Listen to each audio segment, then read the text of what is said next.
والسلام على رسوله الأمين محمد وعلى آله وصحبه أجمعين. خوشويستان بینەرانی خۆشەویست، خۆشحاڵین کە خوای پەروەردگار تەمەنی ئەمانەتی پێبەخشین و ئەم ساڵیش لە مانجی ڕەمەزان هاتینەوە خزمەت ئێوەی خۆش. خوای پەروەردگار تەمەنی ئەمانەت بە هەر کەسێک ببەخشێ، تەمەنی بەرەکەت بە هەر کەسێک ببەخشێ، ئەوە ئەیجێڕێتەوە بۆ مانجی ڕەمەزان، چونکە مانجی ڕەمەزان یەکێکە لەو مانگانەی کە جگەلەوەی کە پەیوەندی بە عەقیدە و بیر و باوەڕ و بە ڕوکنێکی گەورەی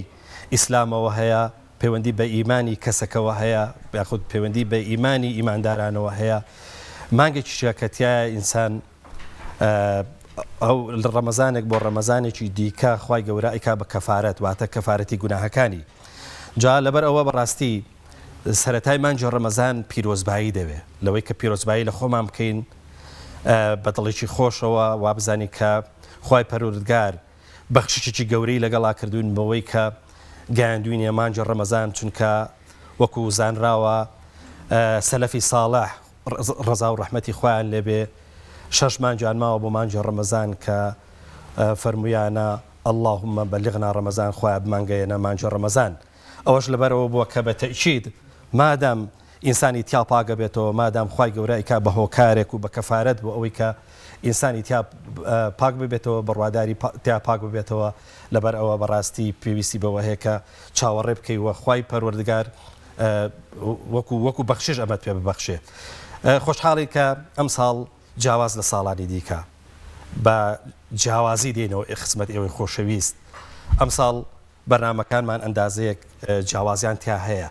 لەبەر ئەوە چاوەڕێمان بکەن شتی جوانتان پێشکەشەکەین، شتی باشتان پێشکەشەکەین.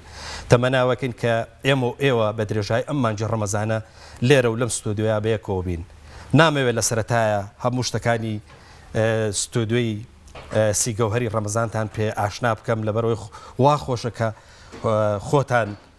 ئەمە بە چاوی خۆتان ببینن، بە دڵی خۆتان بیبیستن. تەمەناوەکەن ئینشاءڵڵا خوای گەورەش ئەمەمان بە چاکە لەسەر بنووسێ.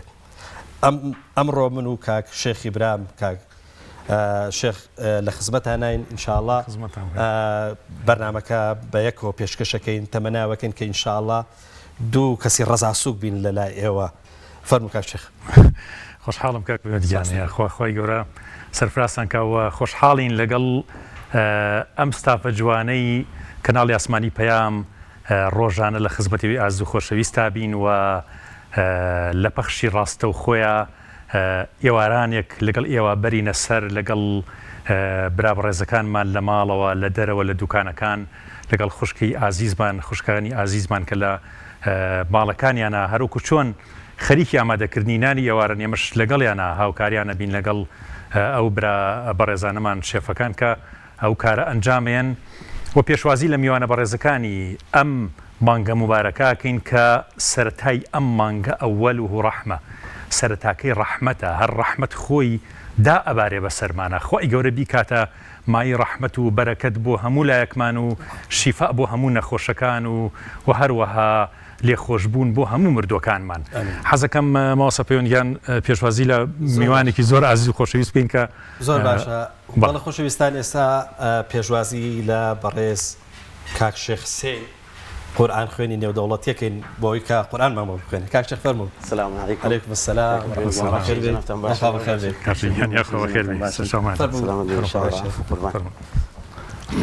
زۆر سپاس. کاک شێخ بەخێر بیت. زۆر سپاس. یاخوا سەلام. یاخوا بەخێر بیت. موفقتان کە ئینشاءالله. سەرەتا تەبان ئێمە باشت ناسین، بەس پێم خۆشە هەر بۆ بینەرانی خۆشەویستیش جەنابە دەگەر خۆت بناسێنی پێمان خۆشە. بسم الله الرحمن الرحيم. الحمد لله رب العالمين والصلاة والسلام على سيدنا ومولانا محمد وعلى آله وصحبه أجمعين. بندا حسين طاهر شاكر برزنجي لدايقوي 1978 شاري كفري. سەرەتایی و ناوەندیم لە گەرمیان تەواو کردووە، پاشان هاتوونەتە شاری سلێمانی. ئەلحەمدولیلا وەکو قورئان خوێنێک لە کوردستان و دەرەوەی کوردستانیش ناسراوین کە ئەوە جێگای فەخر و شانازیە بۆ من. کاک شێخ بابزانم چەند ساڵە لە خزمەت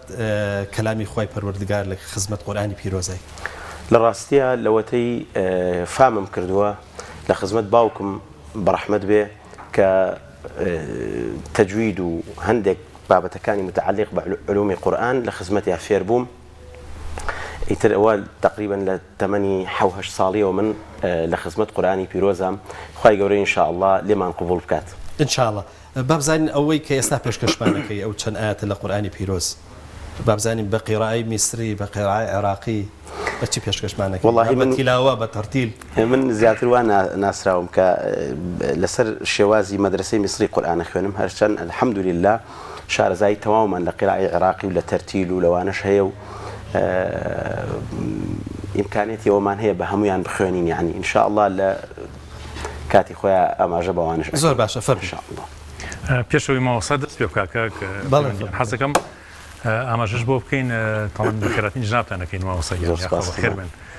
هەموو ڕۆژێک لە کەناڵی ئاسمانی پەیام بەیانیان سعات 8 بۆ 9 ڕاستەوخۆ لە کەناڵی ئاسمانی پەیام ختمی قورئانی پیرۆز پێشکەشەکرێت. حەزەکەم بیسەران و بینەرانی خۆشەویست ئاگاداریەوە بن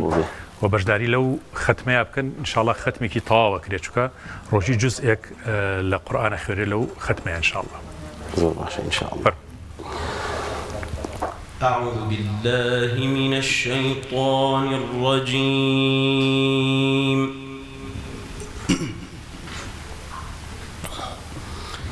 بسم الله الرحمن الرحيم.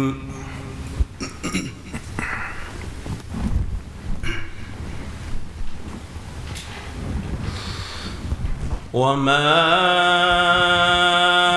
أصابكم يوم التقى الجمعان فبإذن الله وليعلم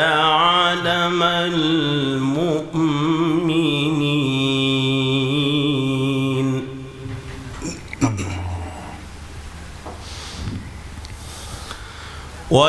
وليعلم الذين نافقوا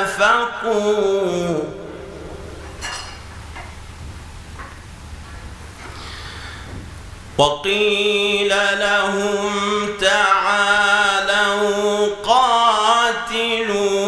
في سبيل الله أو ادفعوا. قالوا لو نعلم قتالا لاتبعناكم. هم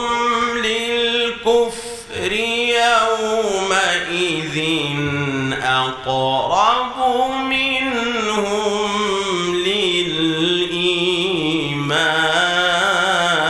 للإيمان.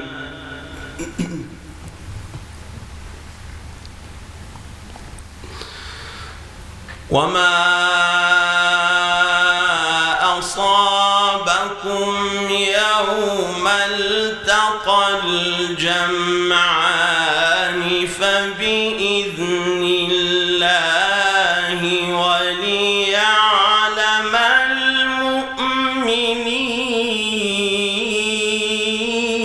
المؤمنين. وليعلم الذين نافقوا. وقيل لهم تعالوا قاتلوا في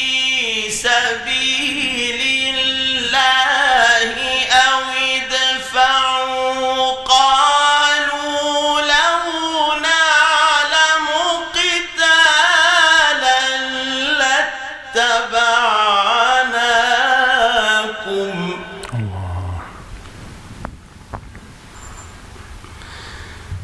هم للكفر يومئذ أقرب منهم للإيمان.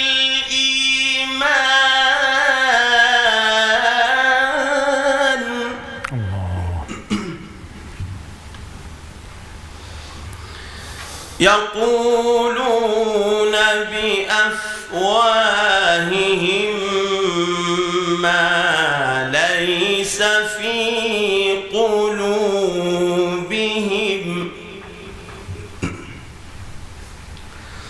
والله أعلم بما يكتمون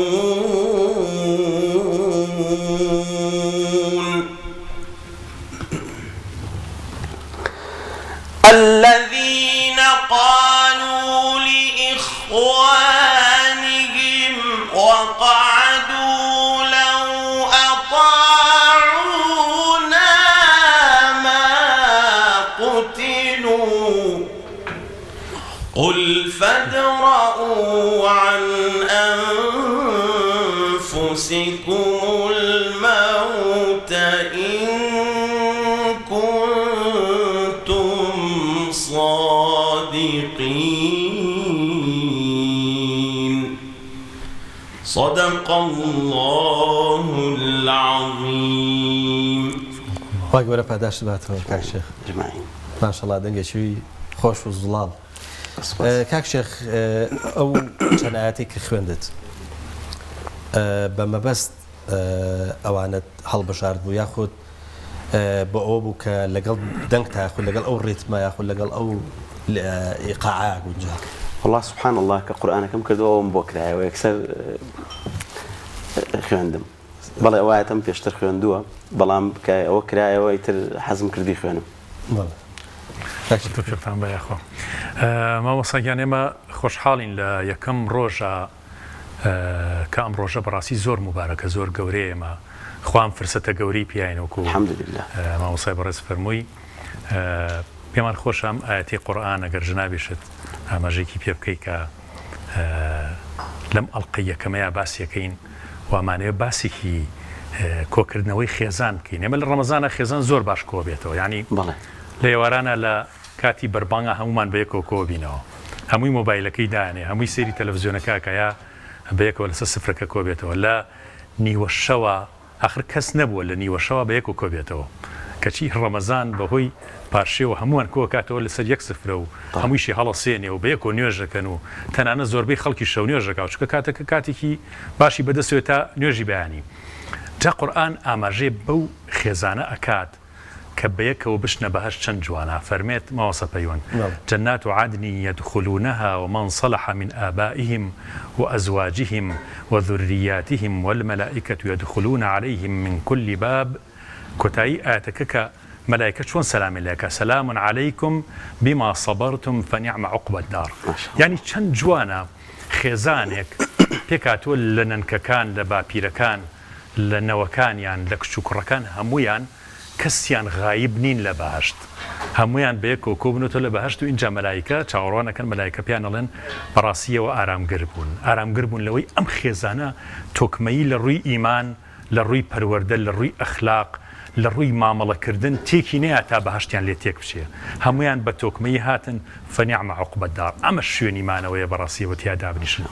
حەزەکە ماوەسە پەیوەند و ماوەسە شێخ حوسێن سەرنجێکی خۆیان لەسەر ئەو خێزانە جوانە کە ئاوا بچێتە بەهەشت ئاوا بچێتە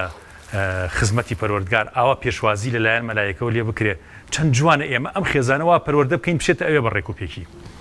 بەڵێ بەتەشید کاک شێخ تەبان خۆی ئیسلام هەمووی یاخود با بڵێن بەرهەمی ئیمان هەمووی بریتە لەوەی کە خۆی پەروەردگار دەیەوێت ئینسانەکان بەرەو بەهەشت بەرێتەوە ئەگەر ئەوە دروست بێ ئێمە لە بەهەشت دەرکراوین خوای گەورە چەندان هۆکاری دیکەی دروست کردووە بۆ ئەوەی کە جارشکە ئێمە مستحقی بەهەشت کاتەوە و جارشکە ئێمە بەرێتەوە بۆ بەهەشت جا ئەوەی کە بەڕێزت ئیشارەت پێکرد ئەوەی کە ئاماژت پێکرد بە تێژیت خوای پەروەردگار پێی خۆشە خێزانی ساڵح هەبێ تایە مەسەلەن دایک و باوکی صالح و صالحە هەبێ مناڵی صالح و صالحە هەبێ و تیا ئەمانە کە وەکو وتمان کە مستحقی بەهەشتن هەر لە دنیاە لەوێش کۆیان کاتەوە بەرەو بەهەشتیان بەرێ جا لەبەرەوە فعلا ئەو فەرمودەی پێغەمبەریش صلی الله علیه وسلم لێرە ئیشارەتی بۆ بکەین ئەویش ئەوەیە کە پێغەمبەر صلی الله علیه وسلم فەرمێ من ئەمەوێ هەمووتان باوەشتان پیا ئەەکەم بۆی لە ئاگر دوورتان خەمەوە واتە بەرەو بەهەشتان بەرن هەیە خۆی فرێداە ناوی شتێکی جوانیشە یعنی ئەمە بتوانین ئەو خێزانێک کە لە دنیا هەمانەوە دڵمان پێخۆشە یعنی هەمومان کۆچ بکەین هەمومان چۆنەڵی ڤیزە وەرگین پاسەپۆر وەرگین و بەیەکەوە بەرەو بەهەشت بچین خی گەورە بەنسیبمانیەکان خاڵێکی جوانیشی تایە ئەویژەوەیە لە یعنی ئینسانی مسلمان باوەڕی وایە کە مردن کۆتایی نییە بەڵکو قۆناغێکە ئینسان ئینتقالەکە لە عالمێک بۆ عالمێکی تر بۆ ئەو کەسانی کە غەمبارن هەمیشە بیر لە خۆشەویستانیان ناکەنەوە کە بەجیان هێشتون ئەوە مژدەیەکی خۆشەکەوە ئەگەر ئەمانیش لەسەر ڕێگەی ڕاست و ڕێگەی ئیسلامی پیرۆز بن ئینشاءالله خوای گەورە لە قیامەتەوە چۆن لە دنیا کۆیانی کردوێتەوە ئاوا لەو شوێنە خۆشە و لەگەڵ خزم و کەسوکار و دۆست و ئەحباب و برا و باوک و مناڵەکان و نەوەکان هەمووی حتا ئەو خۆشەکەی لەوایە کە تۆ باو باپیەکانی پێشویشت هەمووی ئەبینی یعنی ئەمە زۆر خۆشە ئینسان ئاوا لە مردن بڕوانێکە مردن قۆناغێکە ئینشاءالله تێپەڕێن و هەمومان لێ خوای گەورە لە بەهەشتا کۆمان ئینشاءالله حەزەکەین وەڵا دیسان جارشکە گوێ لە خەرول کەلام گوێ لە قورئانی پیرۆز بگرینەوە بە دەنجی قورآن خوێنی نەودەوڵەتی کاک شێخ حسێن دڵمان ئارام کە کاک شێخ بە قورئانی پیرۆز ئەم جارە بە مەدرسەی عێراقی خوێنم زۆر باش أعوذ بالله من الشيطان الرجيم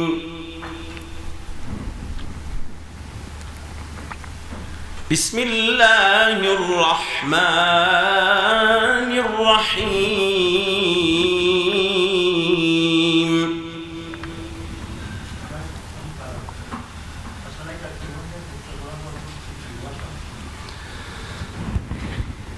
ونادى فرعون في قومه قال يا قوم أليس لي ملك مصر وهذه الأنهار تجري من تحتي أفلا تبصرون أم أنا خير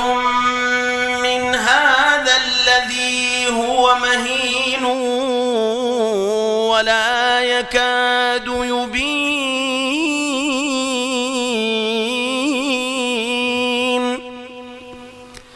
فلولا ألقي عليه أسورة من ذهب أو جاء معه الملائكة مقترنين فاستخف قومه فأطاعوه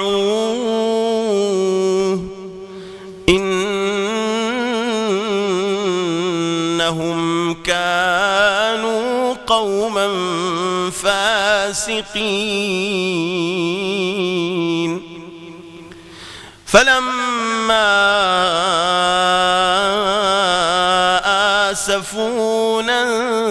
انتقمنا منهم فأغرقناهم أجمعين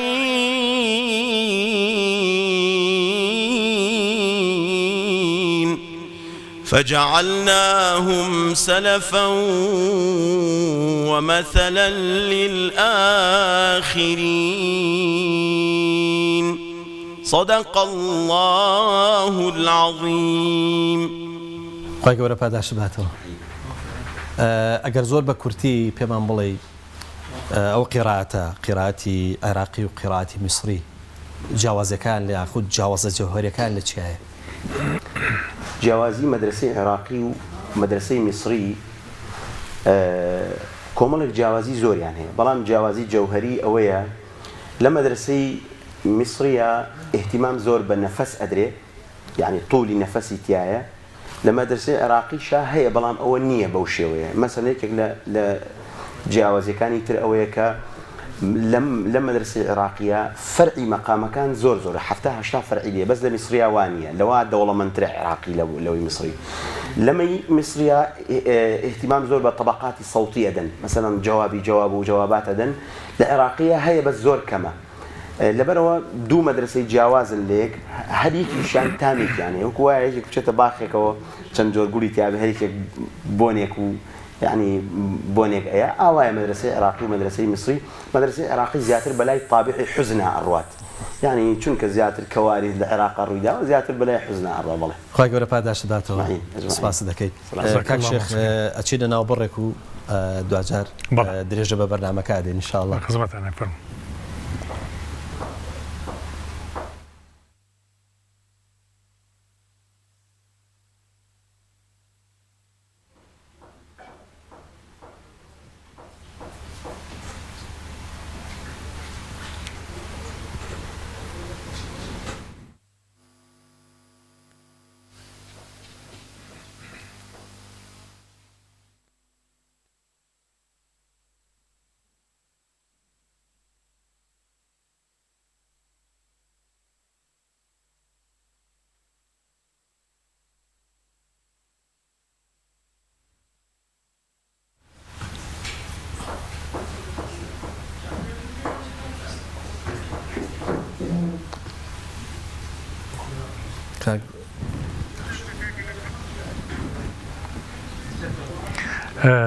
مامۆسایان تا ئەو ناوبڕا حازرە بە یاخود شتێکمان پێشکەشەکرێ من حەزەکەم باسێکی عیباد الرحمان بکەین کە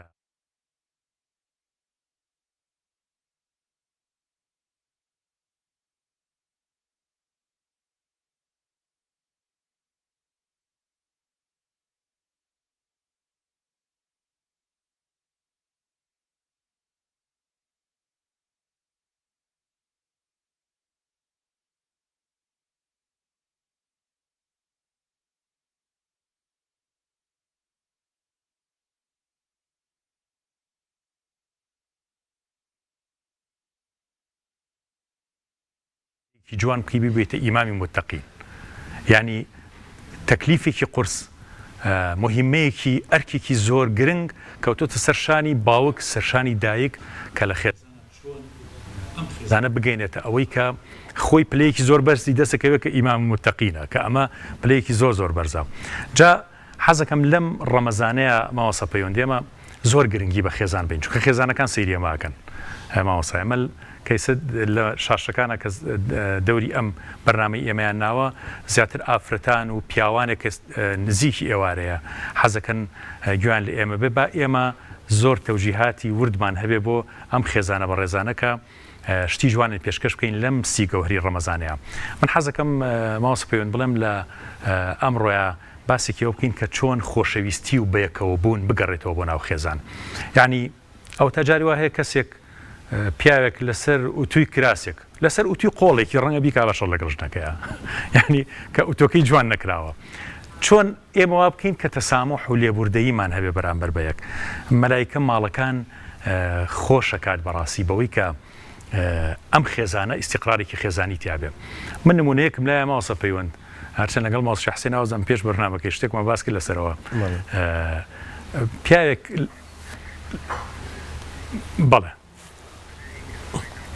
بەڵێ ئینشاءڵڵا دوای ئەوە دێنەوە خزمەتان ماوەسە پەیوەند ئەزەم ناوبڕەکە ئامادەی زۆر باشە درێژە بە بابەتەکەی تۆ دەین کاک شێخ بابەتێکی گرنگە ئینشاءڵڵا بەتەکید دەگەڕێنەوە سەری و بزانین لە ڕەمەزانە چ هۆکارێک هەیە بۆ ئەوەی کە محیبەت خۆشەویستی بۆ خێزانەکان بگەڕێتەوە چونکە بیرمان نەچێ هەم پارشێوکردن و هەم ڕۆژوشکاندن بە یەکەوە لەسەر یەک سفرە خۆی لە خۆیاوە هۆکارێکە بۆەوەی کە جارێککە خۆشەویستی بگەڕێتەوە زۆر جوانە با بچی لە ناو بەڕەکە ئینشاءڵڵا دواتر دەگەڕێنەوە درێژە بە بابەتەکە دێ بەڵێ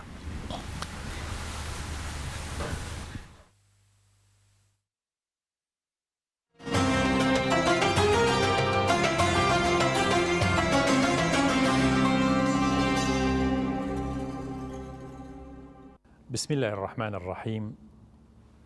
خۆشەویستانم زۆر خۆشحاڵم کە لە شەوە سەرەتاکانی مانگی پیرۆزی ڕەمەزانە و لەم مانگە مبارەکەیە خۆی گەورە بەرەکات و ڕەحمەت و میهرەبانی خۆی بەسەر هەموو لایەکمان ئابڕێژێت. لەم شەوە سەرەتایانەیە حەزەکەم مامۆسایەکی زۆر خۆشەویست و ئازیز بکەینە یەکەم میوانی بەرنامەکەمان، جەنابی مامۆسا دکتۆر عەدنان هەورامانی. جەنابتان ئاشنان بە جەنابیان و پێمان خۆش نییە کە وەسفی مامۆسا بکەین، بەڵام زۆر پێمان خۆشەکە لە بەرنامەکانمانە لە شیرین چایە لە بەرنامەکانی تەلەڤیزیۆنە زوو بە خزمەتی بگەین. مامۆسایان ڕەمەزانتان یاخوا پیرۆز بێت. پیرۆز بێ لە هەموو لایەک، سەردی من هاتن، سەر ڕۆحی من هاتن. هەرچەند ئەمەی کەم کاتی ئێسێمە بەرنامەکە تەسجیلەکەین هێشتا ڕەمەزان نەهاتووە، بەڵام وا پێویستە کاکە بڵین ڕەمەزانتان پیرۆز بێ و ئینشاءالله لە شەوی ڕەمەزانە پێشکەش بێ بۆ ڕێز و خۆشەویستەکرێ. مامۆسا یەک تعبیرم بۆ بکە بۆ مانگی پیرۆزی ڕەمەزان. ڕەمەزان چیە بەخشێتە تۆ، چیە بەخشێتە خەڵک، چه خۆشیە لەگەڵ خۆیان هێنێت؟ بسم الله الرحمن الرحيم، الحمد لله والصلاة والسلام على رسول الله وعلى آله وصحبه ومن والاه. لناخی دڵمەوە بە خەراتنێکی گەرمتانەکەم، پیرۆزباییەکی گەرم لە تەواوی مسلمانانەکەم بۆ دووبارە گەشتنەوە بە بەهاری دڵان. وەڵا پێشەوەی کە دەستەواژەیەک کە لایق و شایستە بێ بۆ مانگی ڕەمەزانی پیرۆز، حەزەکەم مژدەیەکی خۆشەیە بە جەنابتی بڵێم. پێشینانی ئێمە چۆن مانگێک بۆ 2 مانگ پێش ڕەمەزان خۆیان ئامادە کردووە بۆ ئەوەی لە ڕووی جەستەیی و دەرونیەوە ئامادە بن لەو مانگەدا،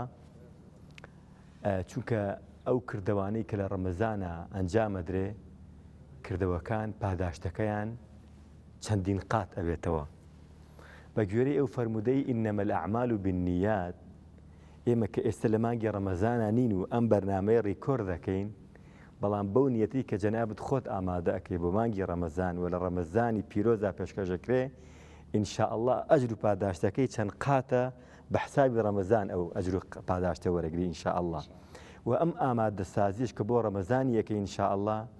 خەڵکان ئەگەر ئامادەسازیەکی دەرونی بۆ خودی خۆیان بێ بۆ ئەوەی کە جوانی پێشوازی ئەو مانگە بکەن، تۆ هەڵەسی بەوەی کە لەگەڵ ئەم ستافە خۆشەویستەیە دڵ و دەرونی ئەو خەڵکانی کە وابەستەی بینینی بەرنامەکانی ئێوەن ئامادەسازی لە دڵ و دەرونیانە دروستکەن بۆ ئەم مانگە پیرۆزە،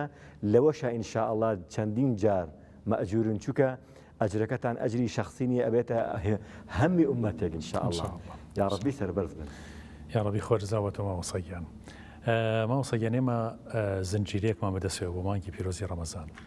ئەم زنجیرەیە لەسەر گرنگی خێزان، لەسەر مانەوەی خێزان وەکەوەی کە خۆی گەورە و پێغەمبەری خوا صلی الله علیه وسلم و شریعەتی ئیسلام دیاری کردووە، وەکەوەی کە لە کەلەپور و توراسێکی گەورە و پڕبایەخ و پڕجەوهەری ئیسلامیە ئێمە خێزانمان بینیوە، یا خێزانە خوێنینەوە، یا خێزانە بینین کە چەند قیمەتی خێزان گەورەیە، چەند گرنگە خێزان. ئێمە ڕانین لەگەڵیا کە ئەم دەستەواژەیە بەکاربێنین بڵین خێزانداری یا بوونی دایک و باوک، بوونی خوشک و برا، بوونی خزم لە خێزانە گەورەکەیە، خێزانی بچووکە و خێزانەیە کە بڵین کە لە چەند کەسێک بێت، خێزانە گەورەکە بریتێ لە بنەماڵەکەت و تایفەکەت. چەند جوانە مامۆساکە ئاوە ئێمە ماوینەتەوە، چۆن بیپارێزین، چۆن شعور بە قیمەتی خێزان بکەین. کاکشەرگیان جارێ مانگی پیرۆزی ڕەمەزان، واللهی نەباسی تەراویحی ئەەکەم، نەباسی پرسشەکانی تری ئەەکەم، نەباسی لایەنە پرچنودار و جوانەکانی ئەەکەم، تەنهای لە یەک گۆشنێگە ئەوەت پێ ئەڵم مانگی ڕەمەزان تەنها هەر ئەوەی کە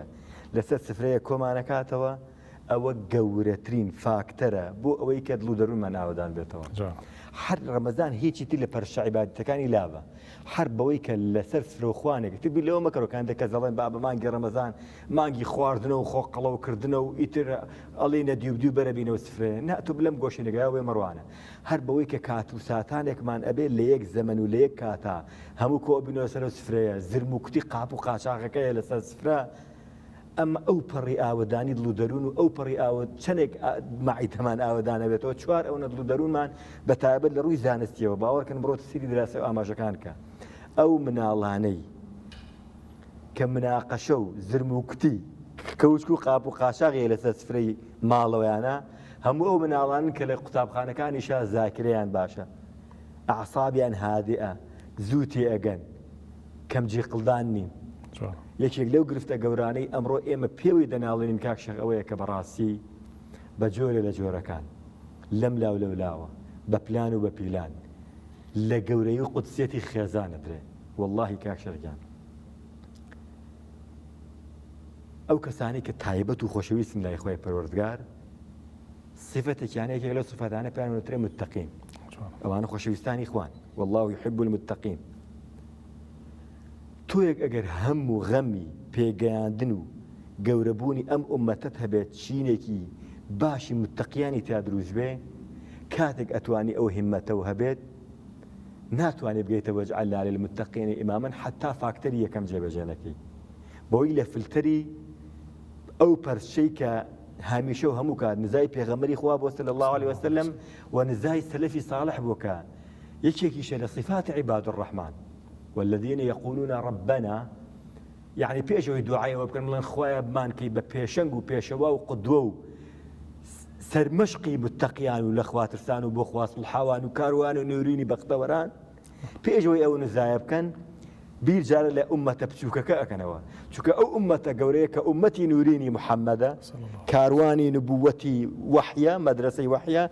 ئەم کاروانە توولانیە کە متەقیان سەرپەشتیکارن تۆ ئەگەر ئەتەوێ ببی بەم پێشەوای ئەو متەقیانە جارە لێرەوە دەست پێ بکەن لە ئومەتە بچووکەکەی خۆتەوە چونکە داینەمۆی هەموو ئومەتێکی گەورە لەم خشتانەوە دروستە بێ ربنا هب لنا من أزواجنا وذرياتنا قرة أعين طبعا لم نزايا خواي پروردگار یەکشتی فێری ئەماکە تۆ زۆر جار وایڵێ خوایە گیان بۆ خاتی ناوجوانەکانت ئەمڕۆ لە شیرینەم سەرکەوتووکەی لە خوێندنە بۆ دەست نیشانیەکەی بۆ خوای پەروەردگار ئەشێت نزاکە و گیرا بێ لە سەرکەوتنەکە لە خوێندنەکە سەرکەوتوو بێت بەڵام لەوەچە تووشی گرفتێکی ببێت کۆسپێکی بۆ بێتە پێشەوە لە خوێندەکەی خراپتر بێنێتە دواوە لەبەرەوە دائیمەن لە نزاکان تا پاداشتەکان شتەکان بۆ خۆی گەورە بەجێ بێڵە بۆیە لەم نزایە فێری ئەومانەکە خوایە گیان لە خێزانەکانیشمان و لە ئەولادەکان و ئەولادی ئەولادەکانیشمان شتێک بۆ بەربێنە کە مایەی سورمەی چاوان و خۆشی دڵ و دەروونمان بێ قڕەتە عیون قڕەتە عیون یانی تەواو چاوم لێی تێر بێ نەگەوی من دەستنیشانێکم بۆ خوای پەروەردگار خوایە گیان ئەوە بۆ ئەولادەکانم بکەن نە خوایە گیان چی ئەبێتە مایە ئەوەی کە ئیتر من لە مستەقبەلا مایەی شانازی من بێت مایەی خۆشبەختی دڵ و دەرونی من بێ مایەی ئەوە بێ کە ئیتر بە ئیسراحە سەر بنێمەوە ئەمانە لە مناڵەکانمانە لە خێزانەکانمان فراهم بکە باوەڕ هەبێ کاکشێخ باو باپیرانی پێش ئێمە یەکێک لەو ئامۆژگاریانی کە بۆ ئەولادەکانیان کردویانە پێش ئەوەی ژنیش بێنن فێریان کردوون ئەم نزایە بکەن بۆ ئەوەی خێزانێکی باش بێتە ژیانیەوە ئەی بۆ کەسێک ئەگەر خێزانی وەک پێویست نییە لەگەڵیان چ ژنێک پیاوەکەی وەکو پێویست نییە لەگەڵیا چ پیاوێک ژنەکەی وەکو پێویست نییە لەگەڵیا کەم تەرخەمیەک بەرامبەر بە یەکتری هەیە ساردێک لە نێوانیانە هەیە ئەم نزایە بکەنە ویردی زمانیان وەلە بەتایبەت لەو کاتانەیە کە نزاکان گیران باوەڕ و قەنەعاتە بێ کاکشێخ خوای پەروەردگار بە جۆرە لە جۆرەکان جۆرێ لە تێگەشتن لە نێوانم خژن و مەردەیە دووسەکە خۆشبەختی ئەگێڕێتەوە جا چۆنیە ئەوە خوای پەروەردگار خۆی زانێ ومجربة تجربة كراوة أم نزايا زولك تجربة يعني كلها الحمد لله بأقارك باشا رشتوها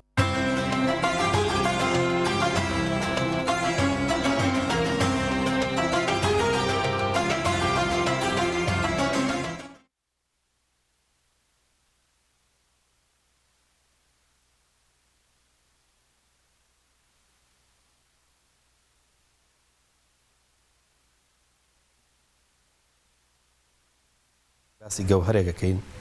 بە میوانداری چەند مامۆستایەکی ئازیز مامۆستایانی ئاینی ئەمڕۆ باس لە گەوهەری گەورەی و ڕێزی یاخود شکۆی ڕەمەزانەکەین بە تەئکید مانگی پیرۆزی ڕەمەزان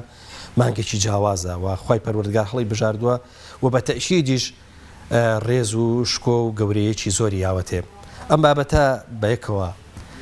شرۆفاکەین لەگەڵ زۆر بەڕێز جنابی مامۆستا ئەحمەدی شافعی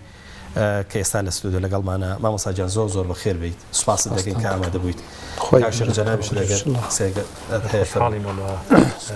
زۆر خۆشحاڵیم یەکەم ڕۆژی مانگی پیرۆزی ڕەمەزان ئێمە حەزەتی جنابتان ئەرکێکی گەورە و ماندووبوون بان خستە بەردەم ئێوەی بەڕێز و خۆشەویست بەڵام پێمان خۆشە ئینشاڵڵا کە جەنابتان گەورەی ئەم مانگە پیرۆزە و ڕێزی ئەم مانگە پیرۆزە و سەرەتای ئەم مانگە کە ئەمڕۆ یەکەم ڕۆژێتی چۆن بیپارێزین چۆن بتوانین لە بەردەم شکۆی ئەم مانگەیە ڕاپۆستین بەس ببوورە مامۆستاگەر بێئەدەبی نەبێ بەر لەوەی کە وەڵامی ئەو پرسیارەی کاک شێخ بدەیتەوە پێشم خۆشە لە سەرەتایە ئەومان پێ بڵێ کە جەنابەت مامۆستاکی شارەزای هەم لە لیژنەی فتوایت با بزانین ئەمە سەرەتای مانگی پیرۆزی ڕەمەزانە پێویستە چێ بە ڕۆژوو بێ و چێش بە ڕۆژوو نەبێ دواتر دێنەوە سەر گەوهرەکە ئینشاءالله. الحمد لله رب العالمين والصلاة والسلام على خير خلقه محمد وآله أجمعين. منیش پیرۆزبایی لە بەڕێستان لە هەموو ستافی پەیام کەناڵی ئاسمانی پەیامەکەم و پیرۆزبایی لە هەموو مسلمانان بەگشتی و مسلمانانی کوردستان بە تایبەتی یەکەم. داواکارم لە خوای پەروەردگار جەلە جەلالوه هاتنی مانگی پیرۆزی ڕەمەزان لە هەموو لایەک پیرۆزکە ئینشاءالله. داوای لێەکەین خوای تەعالا جەلە جەلالوه لەبەر خاتری ناوە پیرۆزەکانی بحەقی ئەسمائیه الحوسنا و صفاته العلا لەم مانگی پیرۆزەیە بمانگێڕێ لە ڕیزی ئەوانەیە کە بە سۆز و مهری خۆی قەڵەمی لێبوردەیی بەسەر گوناهەکانیانە ئەهێنێ و لە ئاگری دۆزەخ قوتاریانەکات. داواکارم کە ئێمەش و هەموو گوێگران و بیسەرانی خۆشەویستیش خوای گەورە هەژمارمانکە لە ڕیزی ئەوانە و بمان خاتە ژێر ئەوانەی کە بەر عەفو و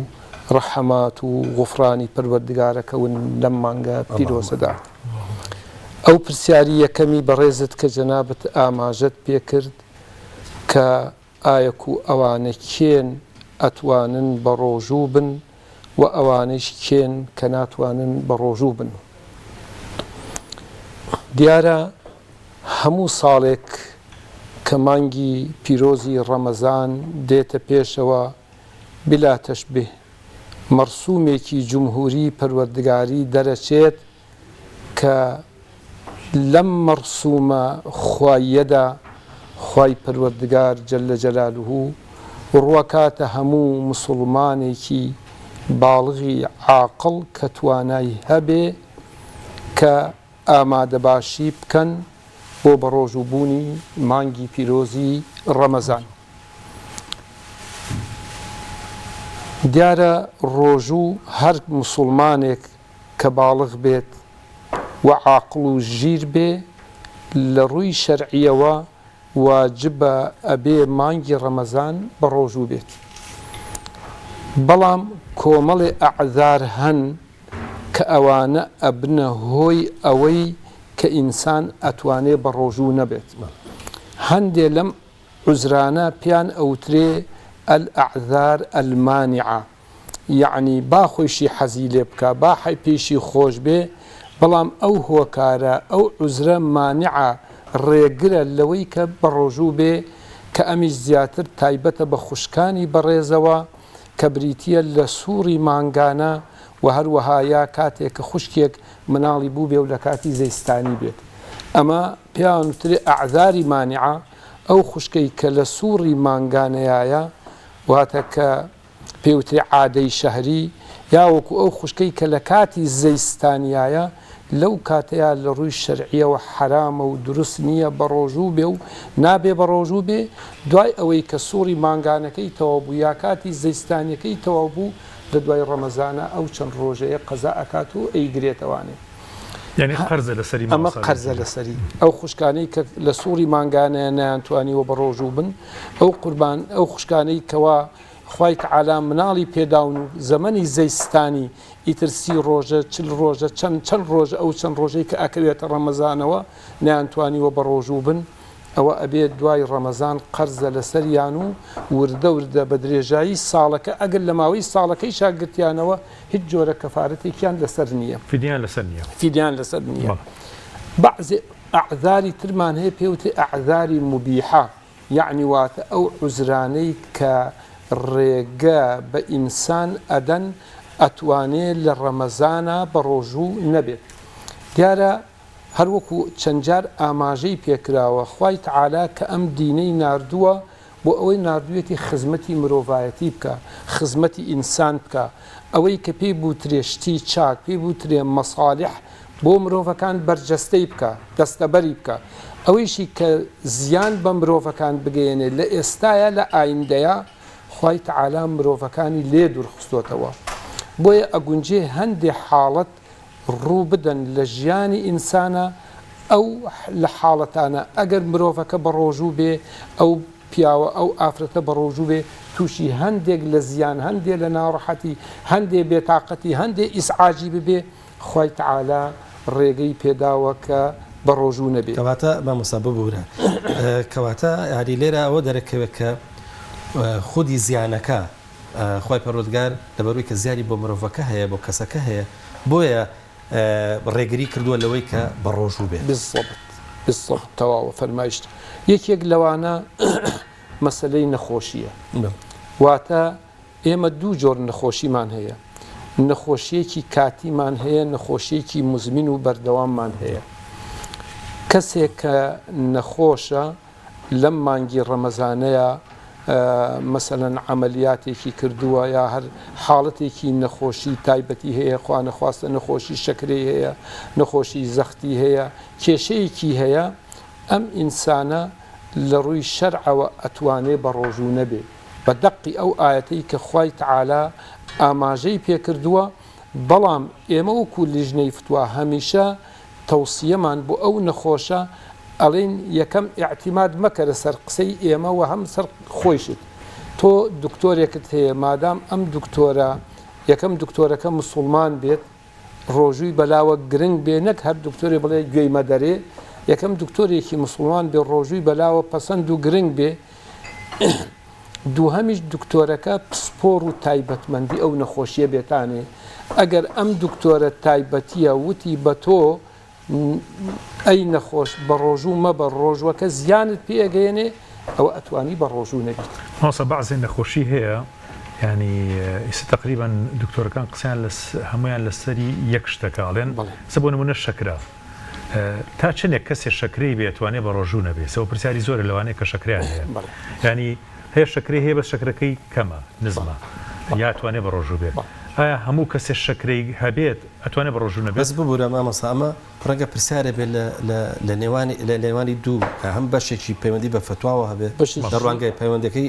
بەشێکی پەیوەندی بە باری پزیشکیەوە بە پاری تەندروستیەوە مامەستا ئەوەی کە کاکشێغ وتی لە ڕوانگەی شەرعیەوە ئەگەر ئەوە باسی بکەین لە ڕوانگە شەرعیەکەوانێ ئاوا فەرمی هەر نەخۆشێک ببێتە مایەی بارقورسی و ناڕەحەتکردنی ئەم ئینسانە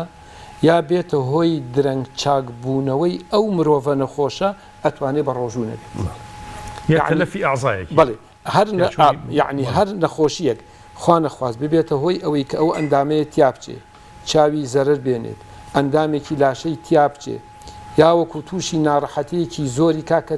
تاقە و توانای نەمێنێت یاوەکو ببێتە هۆی درەنگ چاکبوونەوەی پێوتێتە ئەخڕ البڕ درەنگ چاکبوونەوەی ئەتوانێت بە ڕۆژوو نەبێت ئەمە جۆری نەخۆشیەکە وەکو جەنابەت ئاماژت پێکرد بەشێکی زۆری تایبەتە بە پزیشکەوانە چینکی ئەو ئەزانێت کە بەڕاستی ئایا ئەم نەخۆشیە ڕۆژوو قازانجی بۆی هەیە یاوەکو زەرەری بۆ هەیە ئەگونجێ هەندێک نەخۆشی هەیە ئێستا من خۆم نەخۆشی زەختم هەیە جارویان زەختەکە مەچێتە هەژدا لە مانگی ڕەمەزانە لە هەموو کاسیحەتم باشترێکە چونکە خۆمە پارێزم لە هەموو ئەو شتانەی کە دژی ئەو شتانەیە کە بۆ زەختەکەم زەرریان هەیە ئەمە بەنسبەت نەخۆشی مامەسا ببوورە وەڵامی ئێوە بۆ کەسێک کە نەخۆشە وەکوەوەی کاکشێغوتی بۆ منە شەکرەی هەیە وەڵامی ئێوە زیاتر ینی کەسەکە ئەجێڕێتەوە بۆ بوارە تەندروستیەکە واتە ئێوە وەسێتی بۆکەن کە بچێتە لای دکتۆر و جۆ لە دکتۆر بگرێ بزانێت دکتۆر چی ئەڵێ ئەنجا مثلا بە ڕۆژ دوای ئەوە پرسیار لە مامۆستایەکی ئاینی بکایە لەسەر ڕای دکتۆرەکە مادام دکتۆرەکە دکتۆرێکی مسلمانە و تایبەتمەندی ئەو نەخۆشیە ئەتوانێت لە ڕوانگەی قسەی دکتۆرەکەوانێ بە ڕۆژوو نەبێت ئەمە بەنسبەت نەخۆشیە کە نەخۆشیەکە نەخۆشیێکی کاتی بێت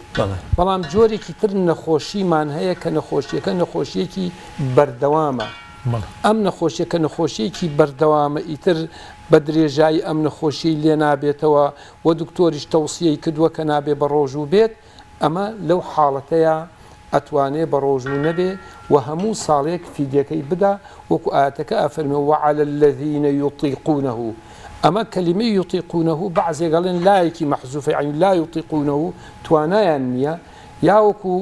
یطەوەقونەه یعنی توانایان هەیە بەڵام تووشی مشقەت و تووشی زەحمەت و تووشی ڕەنج و ناڕەحەتیە بن ئەوانە فیدیەتون طعام و مسکین خواردنی هەژارێک بدەن ئەمەی بەشی یەکەمیان کە نەخۆشیەکە کاتیە مادام لە سنووری ئەو ساڵەیە بیگرێتەوە تا ڕەمەزانێکی تر دێتەوە ئەوە هیچ جۆرە فیدەیەکی لەسەر نییە ئەمە بەنسبەت بەشی یەکەم کە نەخۆشیە بەشی دووهەم یەکێکی تر لەوانەی کە پێوتر ئەعذاری مبیحە ئەتوانێ ئینسان بە ڕۆژوو نەبێ بریتە لە سەفەر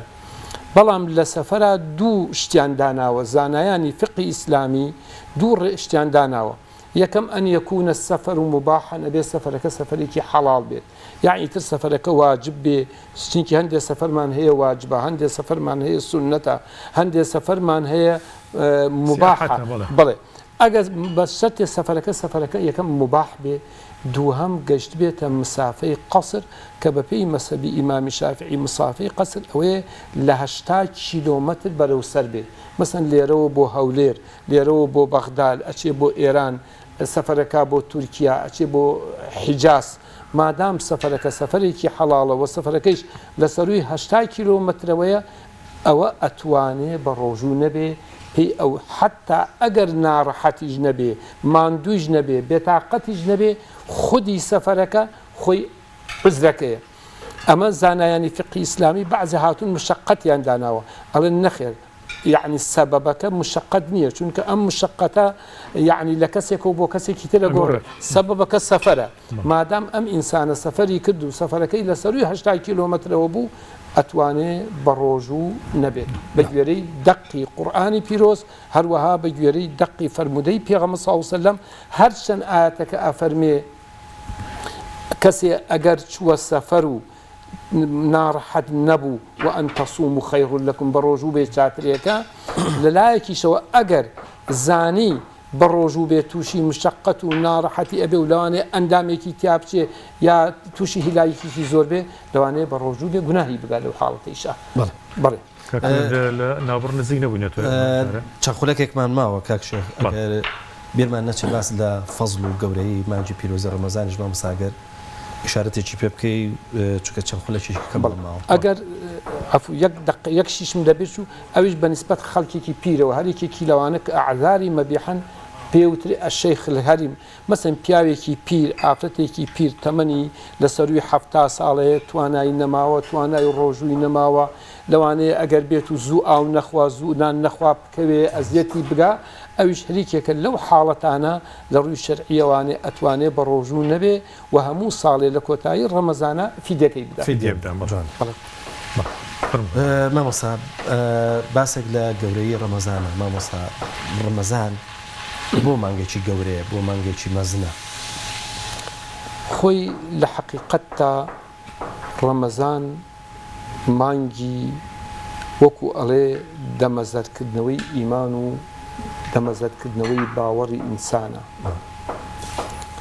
مانگێکە کە زیاتر ئینسان جانبی ڕوحی و جانبی ئیمانی تایە بەهێز و پتە دەکات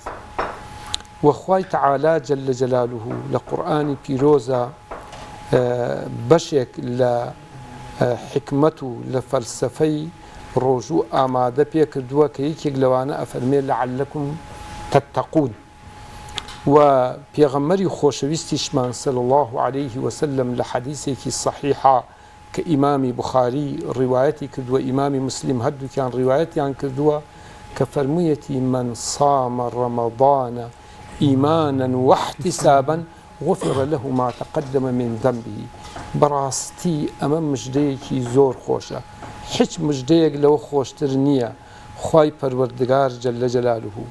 بفەرمێ بە بەندەکانی پێغەمبەر صلی الله علیه و سەلەم مژدە بدا بە مسڵمانان هەر کەسێ مانگی ڕەمەزان بە ڕۆژوو بێ بەڵام دوو مەرجی داناوە یەکەم ئەفەرمێ بە ئیمان و باوەڕێکی بەهێز و پتەوەوە نەک وەکو عادەت بە ئیمان و باوەڕێکی پتەوەوە کە ئینسان بەڕاستی لەو ڕەمەزانە سوودی لێوەربگرێ دووهەمیش واحتیسابن بە چاوەڕوانکردنی ئەجر و پاداشی خوای پەروەردگار و ئەم فەرمانە خواییە ئەم فەرمانە ئیلاهیە جێبەجێەکە ئەفەرمێ ئەمە وغفر له ما تقدم من ذنبه ئەبێتە هۆی سڕینەوەی گوناهەکانی پێشوو ئەمە یەکێکە لەو مژدە گەورانەی کە خوای تەعالا مژدەی داوە بە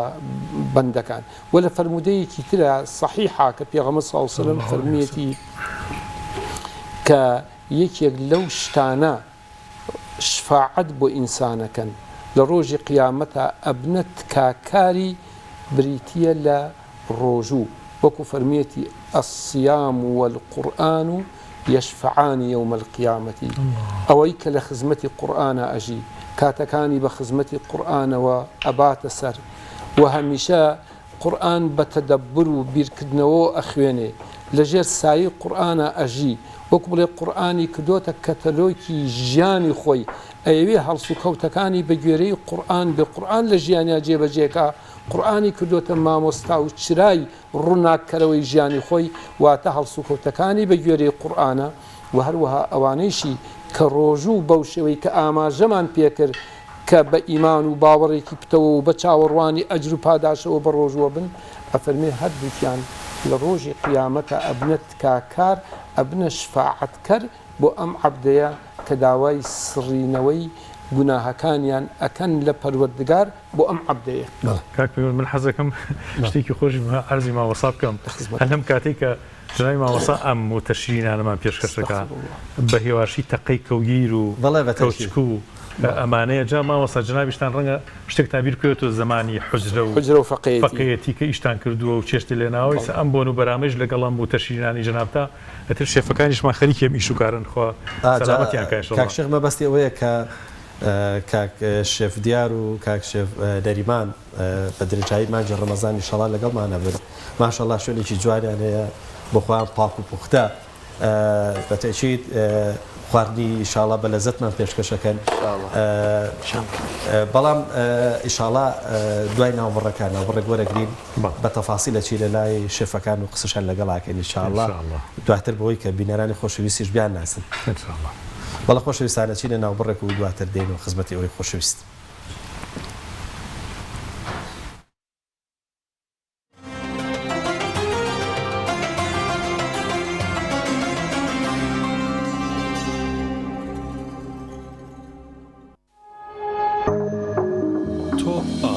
تاکە بریکاری تۆڕی میدیایی کۆمەڵ بۆ بەرهەمهێنان و بڵاوکردنەوەی ڕێکلام نوێژ ئەو ئەرکە ئاینیەی کە بنەما و کۆڵەکەی دینەکەمان هەمومان لە ڕەمەزاناندا بە خوشوع و تامەزرۆی زیاترەوە هەس بە تام و چێژ و ڕەحمەتەکەی دەکەین بە هیوای ئەوەی دوای ڕەمەزانیش و بێ پچڕان و بە ئیستیقامەوە بەردەوام بین لەسەری و ڕەمەزان بکەینە مانگی عادەتکردن بەم ئەرکە پڕەحمەتەوە شیری ئاڵتونسا ڕەمەزانتان لێ پیرۆز دەکات.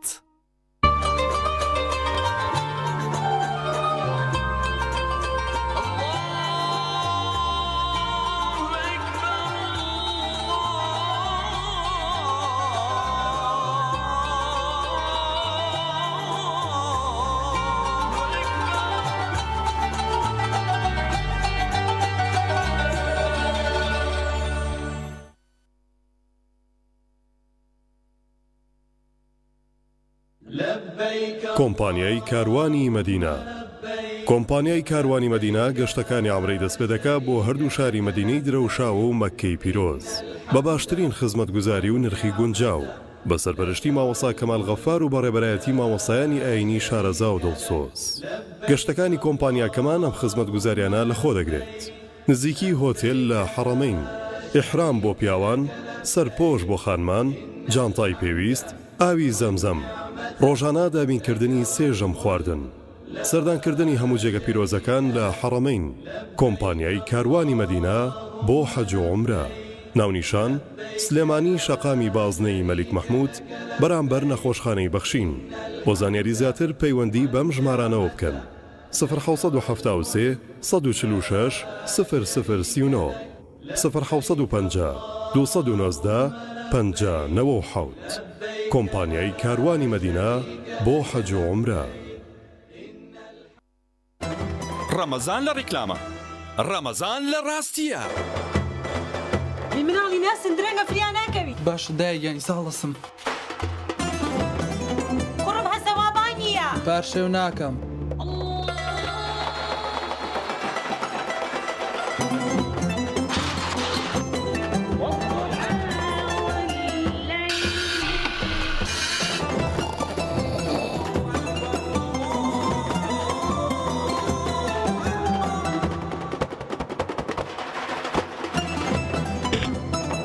بەڕۆژیت بەڵێ بەڕۆژوو.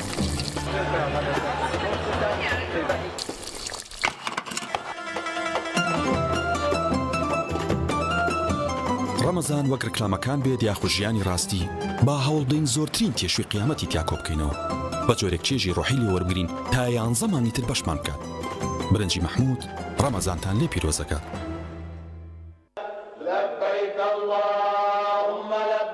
گەشتێکی ڕازاوە بە ئیمان، گەشتێک پڕ لە ئاسوودەی ڕۆح و ئارامی دەروون، گەشتێک لەسەر سنەتی پێغەمبەری خوا صلی الله عليه وسلم ئەنجام بدە هاوڕێ لەگەڵ کۆمپانیای پارەزان بەسەر پەرشتیاریەکی دڵسۆز و لێبڕا و خەمخۆری بۆ عومرەکاران و زیارەتکارانی ماڵی خوا بەسەر پەرشتی حاجی ئامانج پارەزانی گەشتی عومرە ئەنجام بدە و سەردانی هەردوو شاری مەککەی پیرۆز و مەدینەی درەوشاوە و شوێنە پیرۆزەکانی ئەم دوو شارە بکە.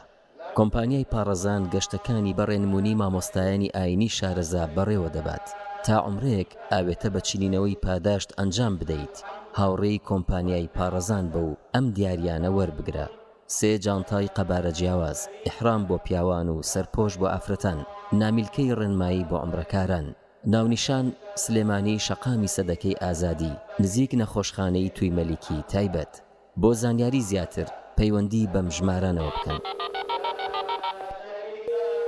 گەشتێک بۆ مەنزڵی ئارامی ڕۆح لەگەڵ کۆمپانیای پارەزان.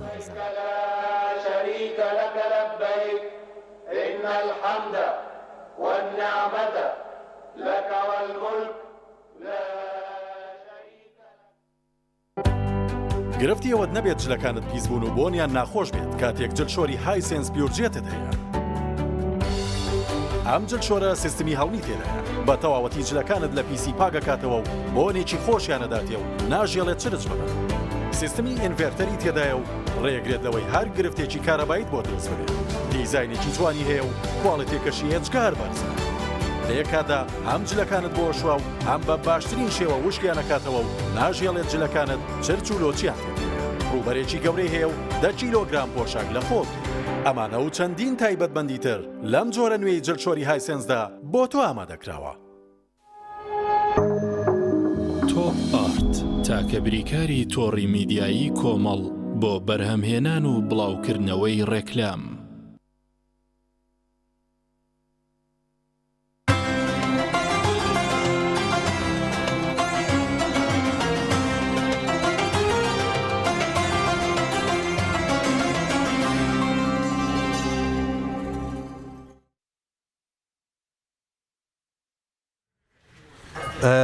کاک شێخ مەڵێ کاکە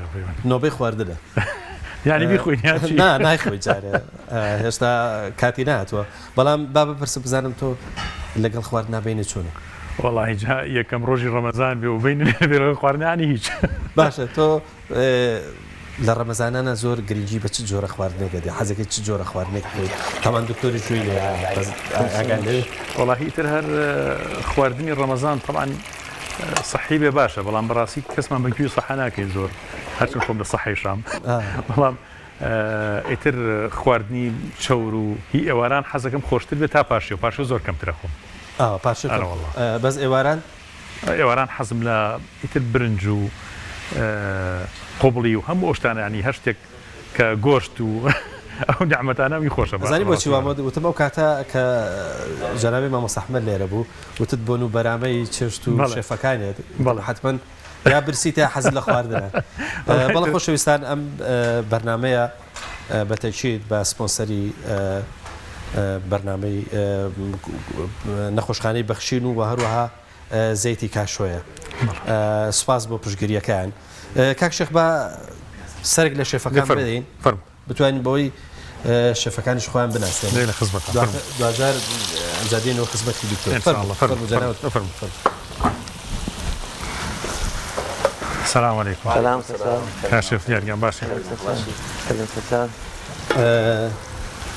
السلام عليكم. ما شاء الله. بەڵێ خۆشەویستان چینە ناوبڕێک و دواتر گفتوگویەکیش لەگەڵ شێفە بەڕێزەکانەکەین.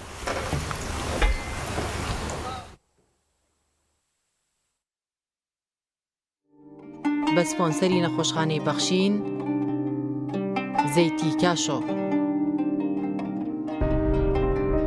ئێمە لێرەین هەموو کات و هەموو ساتێ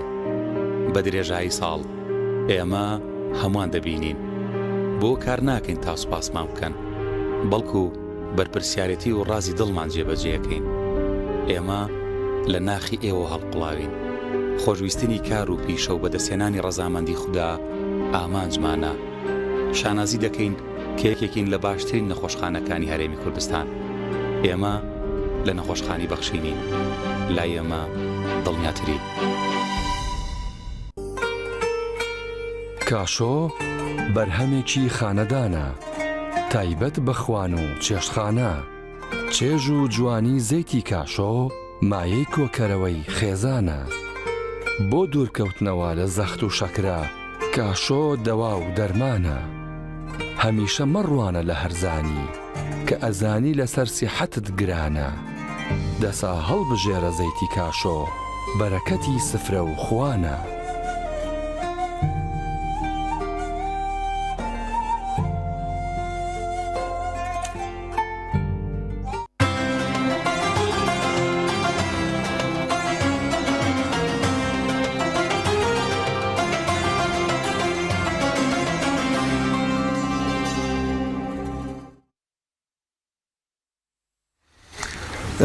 جارشکە سڵاو لێەوە خۆشەویستان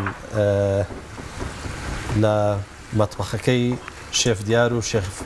نەریمانی سپاسانەکەین مەشغوڵن بەس بە کاشێخ چەند پرسیارێکیان لێ بکەین و ڕاستەقی با خەڵکیش بیان ناسی ینی بیدارانی خۆشەویستیش بیان ناسی حەزەکەم خۆتان خۆیان بناسن من شێف دیارم 25 ساڵە شێفم لە شاری سلێمانی لە چەندی شوێنی کەشکارم کردووە دەمێکە خۆم بۆ مانگی ڕەمەزان ئامادە کردووە ئەمە یەکەم ڕۆژمانە جاکە خواردن لێنە خەریکە ئاخەکەیت بەو کەڕەوە ڕۆژمانە زۆر باشە کاک شێف نەریمان مانگی ڕەمەزان پیرۆز بێت لە هەموو لایەک نام نەریمانە 23 ساڵە ئەمە پیشەمان شێفایەتی لە ناو شاری سلێمانی دانیشتوم غەربی و شەرقی پیشەکەم غەربی و شەرقیە فاست فود خواردنە خێراکان زیاتر ڕێز و سڵام بۆ هەموو لایەکێ و حەزەکەم خزمەتی میوانە بە ڕێزەکان بکەم و چاوەڕێمان بە خواردنێکی تایبەت و شتێکی پرۆفێشناڵەوە کاشێف دیار بابزان ئەمڕۆ چیمان بۆ لێنێن چیمان بۆ دروستەکەن ئەمڕۆ شلێکی پەتاتە بە زەردی بەبێ دۆشاو لەگەڵ برنجێکی بە دەستوری دەوڵەتی ئەفغانستان بەس بۆ دەوڵەتی ئەفغانستان بەبەستە ئەوان منبعی برنج بەڕاستی لە لێرانی برنجە یعنی زۆر زیرەکەن تیا ئێمە وازانین کە باز لە ئەفغانستان و پاکستان و ئەوانەکەن لەبەر تووری ناخورێ تۆ بڵێ هەندستان و ئەوانەوان هەندستان زیاتر گرنگی بە ئەفغانستان و پاکستان بۆ برنج بەڕاستی گاڵتان پێ ناکەن زۆر جوان شتەکانیان ئەم برنجەکە خۆی ئەفغانی نییە بەس چێشتەکە ئەفغانیە دەستورەکەی لێ دوای یەینەوە بۆلاتان درێژە بە گفتوگۆ کەشمانە دەین بەس کاکوێن لێمە دکتۆرێکمانە لە خزمەتیان دکتۆر کارزان چاوەڕێمانەکە فەرموکە شێخ بۆنیشی خۆش کاتۆلیان بەخێر بەیەخوا باش قوربان یاخوا خێر بێ سەرچاومانە خێر بێ یاخوا عزیزی من قوربانت بم دەستی خۆش بێ فەرمووی دکتۆر جان ئەگەر بێت کە ئەڵێن ئەفغانی با من لەمسەیەکی بخەمە سەر لە کوردەواری خۆمانە پێڵێن قوبڵی بە برنجەڵێ خۆی قوبڵی لە چێوە هاتووە لە کابولیەوە هاتووە قوبڵی لە کەلیمەی کابولیەوە هاتووە کابولیمان بۆ بە قوبڵی لەبەرەوەی ئێستا باشترین مەطاعمی دنیا لە دنیاە کابولیە ئەفغانیە بەس ناڵێن ئەفغانڵەن کابولی بەڵام لای خۆمان بووە بە قوبڵی پرسیارە لە برنج بکەین مادام مناسبەکە مادام سەرەتاکەی باس کردم و لە برنج دکتۆر ئێمە برنج بە قوبوڵی یا بە پڵاو بخۆین سڵاو جارە پیرۆزبایی مانگی ڕەمەزان دەکەی دکتۆر تاعەت و عیبادەتی هەمووتان قوبوڵ بێ بەتەکید خواردن سەرچاوەی هەموو تەندروستیەکانە و خواردن سەرچاوەی هەموو ناتەندروستیەکانە ئێستا باسی ئەەکەین کە هەموو نەخۆشیەکانی شەکرە و زەخت و نەخۆشیەکانی دڵ و نەخۆشیەکانی غوددە و نەخۆش ئەوەی کە ئێستا بە نەخۆشە درێژخایەنەکانە گەینێ غەیری نەخۆشیەکانی بەکتری و فتری و ڤایرۆسی کە ئەوش بە غەیرە مباشر هەر ئەگەڕێتەوە بە خواردن هەمووی ڕەبتی بە خۆراکەوە هەیە ئێمە ئەو کەسانی کە شەکریان هەیە و زەختیان هەیە 20 ساڵە و پێشنەیان بووە خواردنیان خواردۆ بە ناتەندروستی و تووشی ئەو بوو خواردنیان خواردۆ تووشی گیرانی شریانەکانی دڵ بوون خواردنیان خواردۆ بۆرەکانی چەوریەکانی ناو بۆرەکانیان چەوری گرتوێتی و زەختی بۆ دروست بوو ئەوە هەر بە هەماماشەوە یەکێک لەو خواردنانەی و ئەمەوێت سەرەتا بەوە باس بکەم ئەگەر ویستمان تەندروست بین ئەبێ هەموو شتێ بە خوێ و خوێش بە مەعنا بخۆین ئەوە زۆر مهمە برنج زۆر مهمە ببوورە دکتۆر پێیان خۆشە بڵێ هەموو شتێک بە خوێ خوێ بە ماناوان بیر لەوە ناکەنەوە کامە مەسلەیەکی کوردیە برنج بۆ تێبی خۆی بەڵام لە حەدی خۆی زیاترنا لە حەدی خۆی کەمترنا گۆشت بۆ تێبی خۆی لە حەدی خۆی زیاترنا لە حەدی خۆی کەمترنا شیرینی بۆ تێبی خۆی لە حەدی خۆی زیاترنا بە هەموو شێوەکان بەڵام بەنسبەت برنجەوە بە یەقین برنجی کوردی کالۆری زیاترە لە برنجی درێژ و ئەگەر بێت و یعنی ئەگەر کەسێک اختیار کا بڵێ ئەمەوێ خواردنێ بخۆم تۆزێت تەندروستتر بێ من شەکرەم هەیە ئەمەوێ زۆر کالۆریتیانە بێ ئەڵێین برنجی درێژ بخۆی باشترە لە برنج کوردیەکە کاڵن قورسە بەڵێ کالۆری زیاترە کالۆری زۆر زۆر زیاترە لە برنجی درێژ کە پێڵەن برنجی هندی یا پێڵەن برنجی مسری و طریقەی لێنانەکەشی بە قوبڵی بۆ کابولی کە ئێستا باسمان کرد بە قوبڵی یعنی کاربۆیدراتەکەی هەموو تیامێنێتەوە بەڵام بە پڵاو باشترە بە ئەو کەسانی نیشاستەکەی مەسەلەن تۆ بۆ ماوەی چەند سەعات دەگەیەکیتە ئاو هەندێک لەو کاربۆیدرێتی لەنە ئاوکاتێتەوە ئاوکە سپیەکە بەس دکتۆر یەک شت تەبان پڵاو کە لێنێن ڕۆنەکەی زۆر بۆ داخەکەن ئەبێ بابزانم ئەو ڕۆن داخکردنە کە بە ڕادەیەکی زۆر زۆر داخە بێ کە دوایی بە برنجەکەکەن برنجەکە ئەندازەیەک سوورەکاتەوە قاوەیەکە ئەوە ینی ئەوە شتێکی ئازیزم زۆر مهمە ئەو قسەیەکی زۆر وردە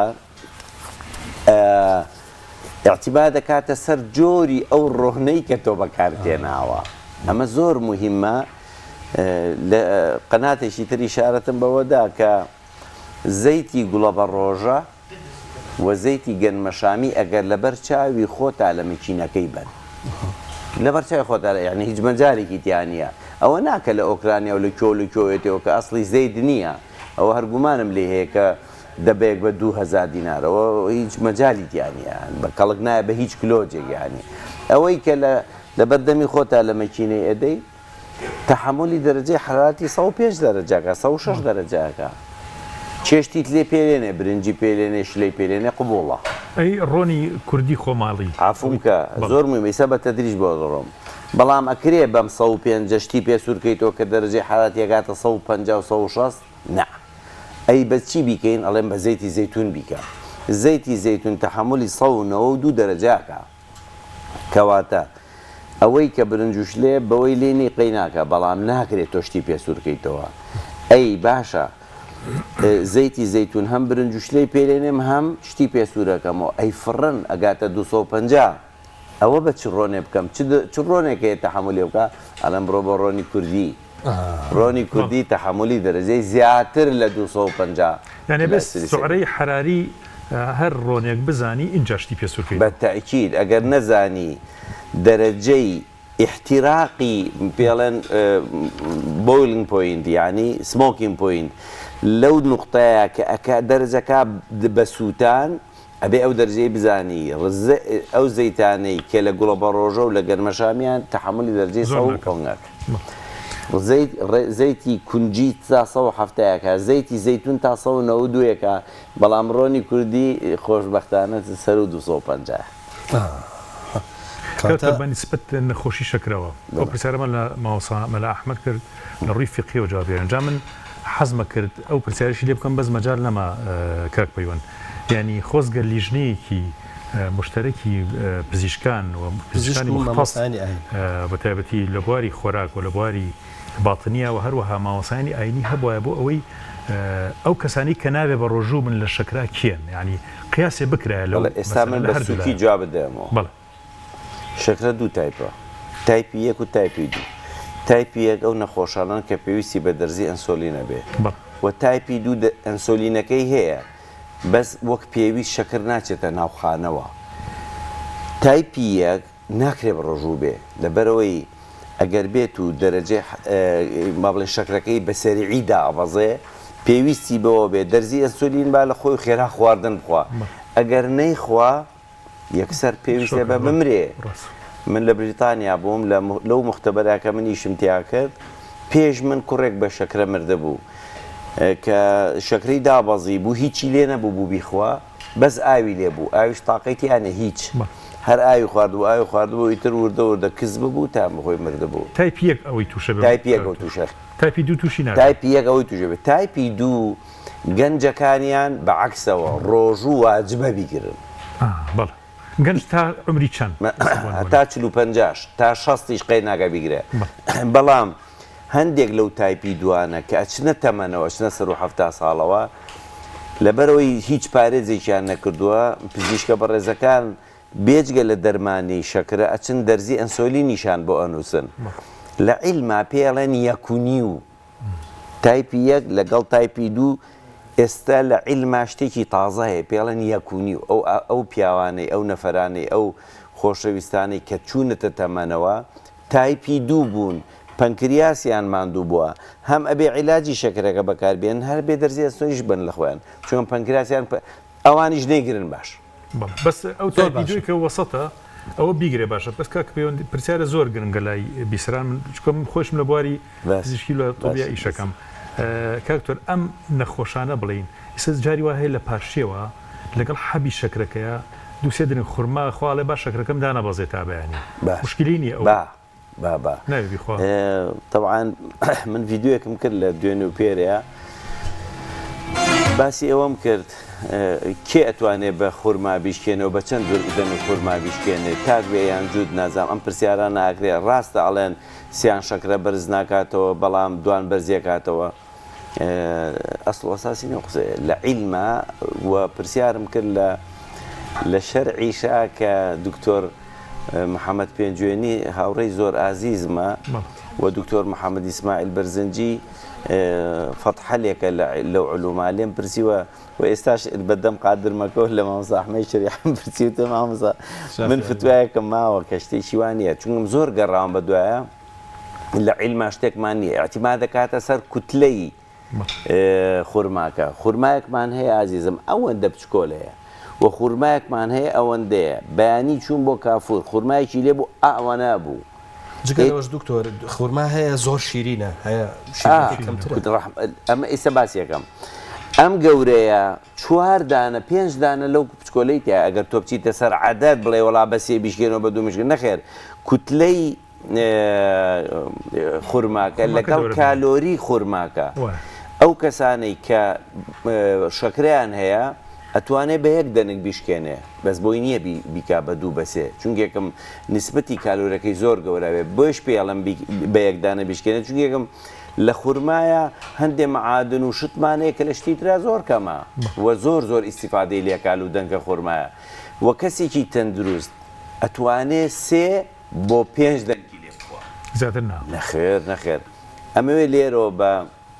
بینەرانی بەڕێزی جەنابتان بڵام هەموو ئەو شەکرەی کە ئەی خۆین لە برنجە لە نانە لە خورمایە لە میوەیە هەمووی تاڵەن برنج و نانەکەش دوای هەمووی تەحویل بێتەوە بە شەکر هەر لە دەمە زۆر بیجوو ئەنزیمی ئەمیلێزی ڕێ بەسەرا یەکسەر پارچەیەکەوە بێ بە شەکر هەموو ئەو شەکرە کە ئەمژرێ ئەچێتە ناو خوێنەوە هەندێکی وەکو شەکر ئەچێتەوە تاقە بۆ ناو خانەکان زیایەکەی چی لێ بەسەرێکە مژراوە ئەکرێ بە چەوری و ئەچێتە ناو جگەرەوە خەز نەکرێ بە شۆی گلایکۆجین هەمووی خەز نەکرێت کە خەزم کرا هەتا مەخزەنەکەمان بەتاڵ بێ قەی ناکە بابی خۆین هەتا گەنجی بەس دوایی بۆ نمونەیەک بۆ بجەنابتان بێنمەوە پالێتمان هەیە ئەخرێتە ژێر کلینێکس و مەوادی غیزایی ئەو شتان لە ئەوروپاوە هێنرە ساردی و نازام چی ئەمانەوێ پیاوێگەێنین دارتاش ئەمانوێ ئەم پالێتەمان بۆ هەڵۆشێنێ ڕۆژی 50 دانەی بۆ هەڵەوەشێنرێ ئەگەر 100 دانەمان نایە 50 هەڵەوەشێن و 50 خاتە مەخزانەکەەوە هەتا مەخزانەکە بیگرێ مشکیلەمان نییە بەس کە مەخزانەکە تەواو بوو ئەو ناوە هەموویە بێ بە پالێت ئینسانی ژوای شەکرە خوازیاکەی خاتە مەخزانەکەەوە بەس کە پڕ بوو موسیبەتەکە لێرا دروزە بێ ئەی چی بکەین بیوەستێنە خواردن بوەستێنە کەواتە ڕۆژ و عیلاجە عیلاجنی زۆر باشە ئەچینە سەر بەشی دووەم لەوەی کە ڕۆژ و عیلاجە عیلاج نییە بەڵام بە سەرێک لە شێفەکان بێن من و تۆ دکتۆر درێژە گفتوگۆکەمانە دێن کاکتەرە بۆی من کاش و ئیحراج نەکەم ئەمە زەیتی گۆڵ بە ڕۆژەیە هەر باز بۆمان باسکەن بڵێن فەرموو بەسا فەرموو زۆر سوپاس فەرموو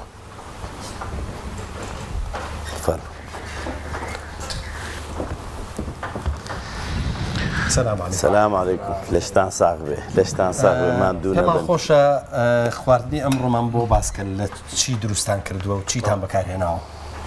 سەرەتا بڵێن برنجەکەمان لە کاتی برنجەکەمان قاچکە دارچینە هێری هەڕاوە باشە تەرخۆنە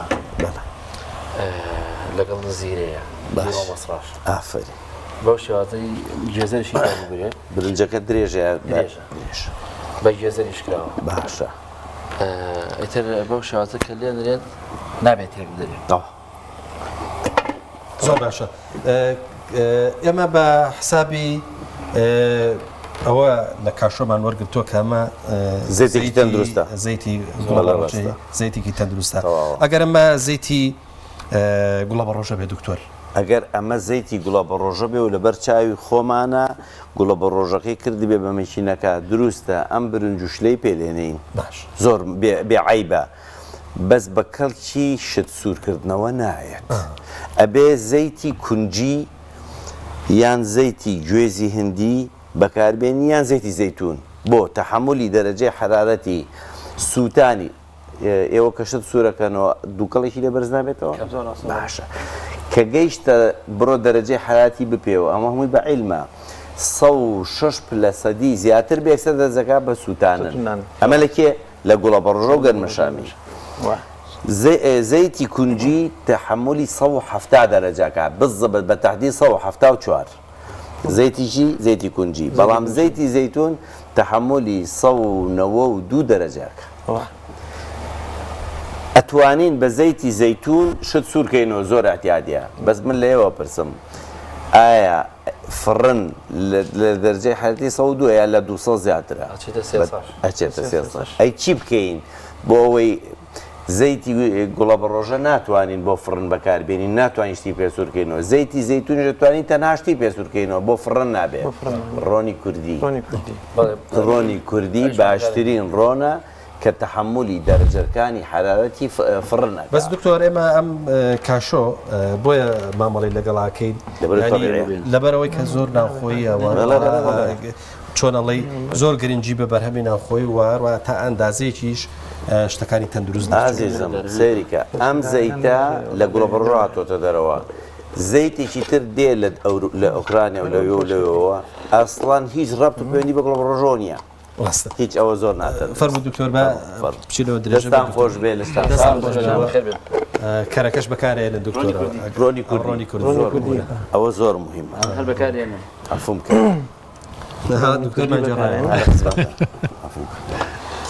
بەڵێ سوبێکی سەوزادیشمان دروست کردو سوب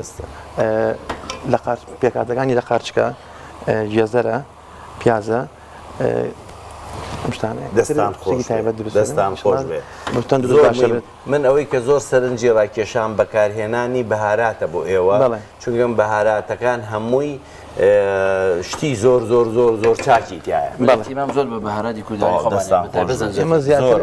بەهاراتان ئێمە تقریبا 24 بەهاراتمان هێناوە بەشتێکی چۆن دروستکەین خزمەتان هەن سەرچاو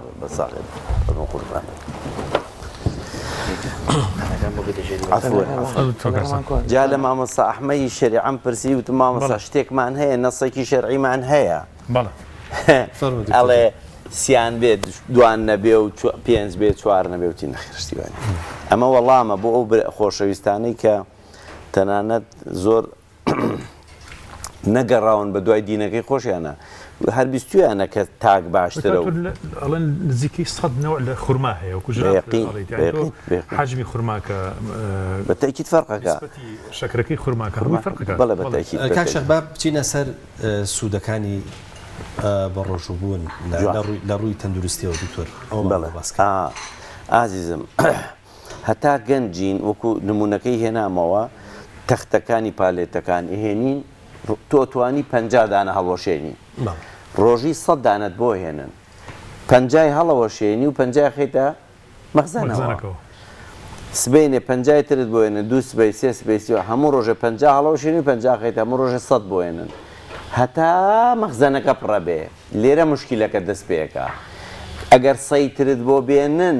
50 هەڵۆشێنی 50 لێگەی دکتۆر کازان ئەگەر بەنمونەیەکی تر باسیکەین ینی پیاوێک بۆی هەیە ئەم پیاوە بەپی حەجمی بەپی عمری بەپی جسمی بۆی هەیە بۆ نمونە 6 فەردە برنج بخوات لە تەمەنیا بۆ کە کردی بەدا ئیترە بێ بەهین بە نەخۆشی بۆی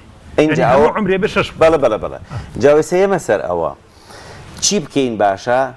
باشترین حەلەوەیە پالێتی تری بۆ نەهێنین کە پالێتی ترمان بۆ نێنا وردە وردە 50 لە مەخزانەکە هێنێتە دەرەوە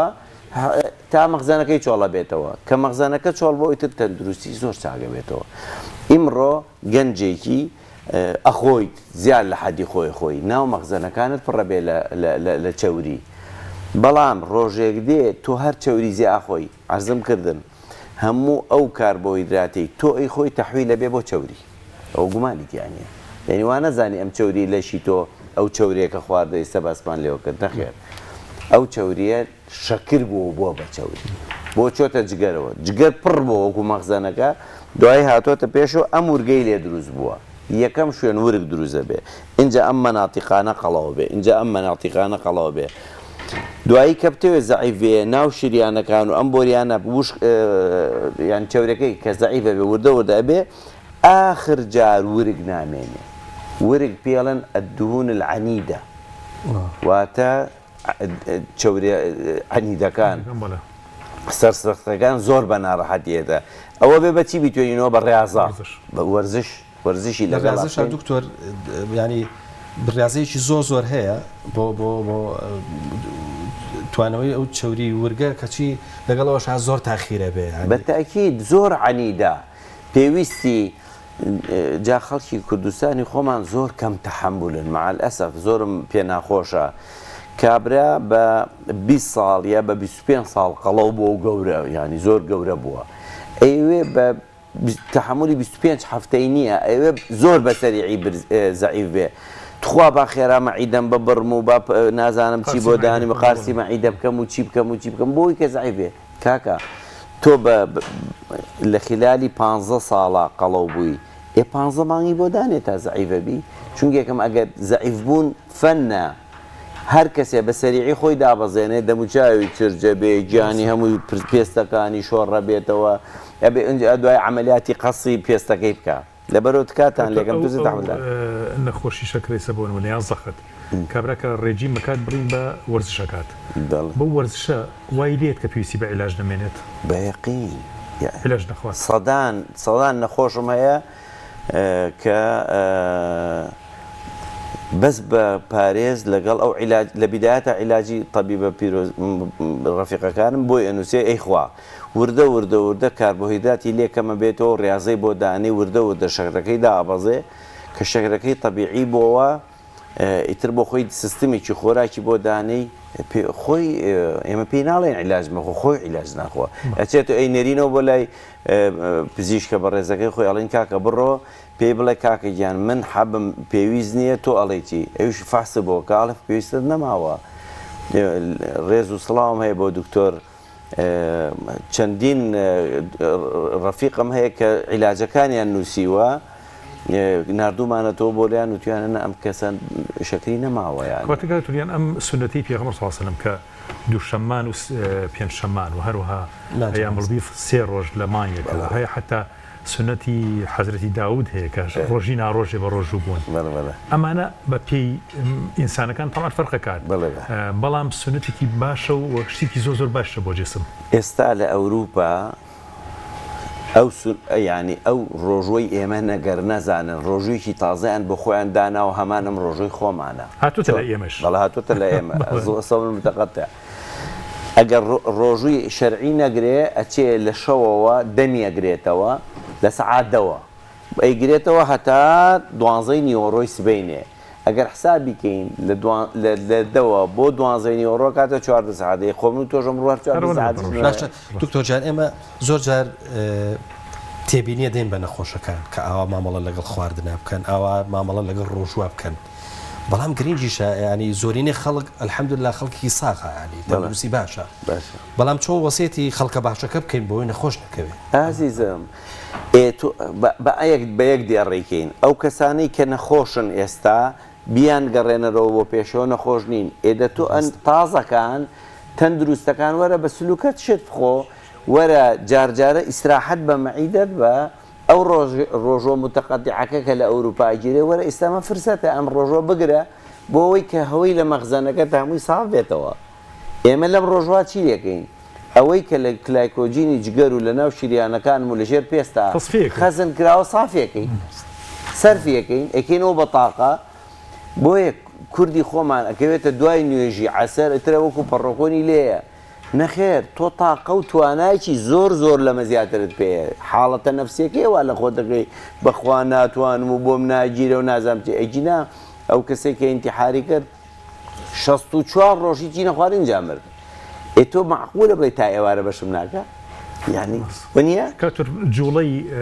زیاتر لە ڕەمەزانە ئێستێمە یەکەم ڕۆژی مانگی ڕەمەزانە جوڵەکان لە تەراویحە لە پاشێ و هەڵەسێت جم و جوڵ و هەڵسان و ڕۆشتن و هەمتر مەشغوڵ بوون ئەمە ئیسفادەی هەیە بۆ یەکۆ خواردە هەرچی نەخۆشێک هاتۆ بۆ لای وتی کاک تۆ ڕەمەزان بگرم یانەی گرم و تۆم ئەگەر تایپی دویت و ئەنسۆلین نییە بڕۆ بیگرە بەڵام ئەی من ناتوانم برنج نەخۆم ناتوانم نان نەخۆم وتومە بەو شێوەی کە پێم وتۆ کەم بخۆ بەڵام ئەمە ماڵی تۆی ئەمە مزگەوتەکەیە بچۆ بۆ ئەو مزگەوتە نوێژەکە بکەوە بە پێ بڕۆ بە پێوە هەم ئەڕۆیت و تەراوی حەکە دەکەیت و بە پێ ئەڕۆیت و بە پێیتەوە ئەوەی کە تۆ خواردوت هەمووی سەرفەکەی چونکە یەکەم ئێمە مشکلێکی گەورەمانەیە خەڵک تااقەتی جوڵەی نییە حەسەن یادی بەخێرسە ڕەنگە ئەگەر گوێی لێ بێت وتی چوون بۆ ماڵی خزمیکیان وتی گیپیان لێ نابوو گیپەی گەورە ئەمەنا پیاوەکەش باسی کرد کە پیاوێکی زۆر ماشەڵڵا بە هەیکەل و بەخۆ بەڵام شەکرەی بووە هەیو گیپەکەی بەتەنیا خواردووە دوایی وتێتی ژنەکە حەبەکەی ئەنسۆلینەکەمە باوی خۆمەتی وتومە ئاو حەبە بچکۆلە چیەکە بۆ گیپەکە دکتۆر جاد یەک ناوبڕمان هەیە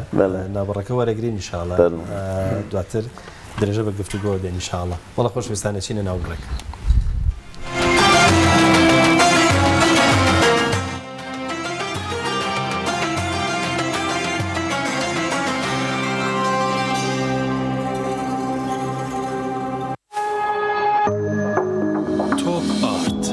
کە بریکاری تۆڕی میدیایی کۆمەڵ بۆ بەرهەمهێنان و بڵاوکردنەوەی ڕێکلام نوێژ ئەو ئەرکە ئاینیەی کە بنەما و کۆڵەکەی دینەکەمانە هەمومان لە ڕەمەزاناندا بە خوشوع و تامەزرۆی زیاترەوە هەست بە تام و چێژ و ڕەحمەتەکەی دەکەین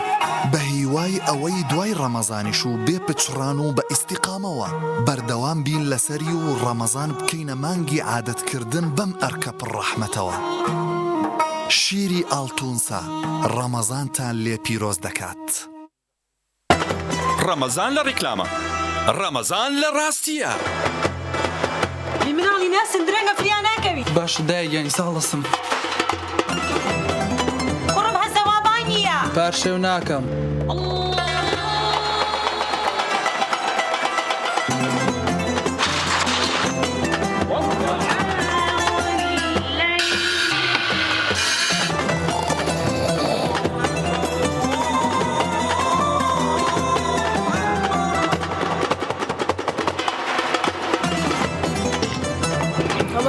بەڵێ بەڕۆژوو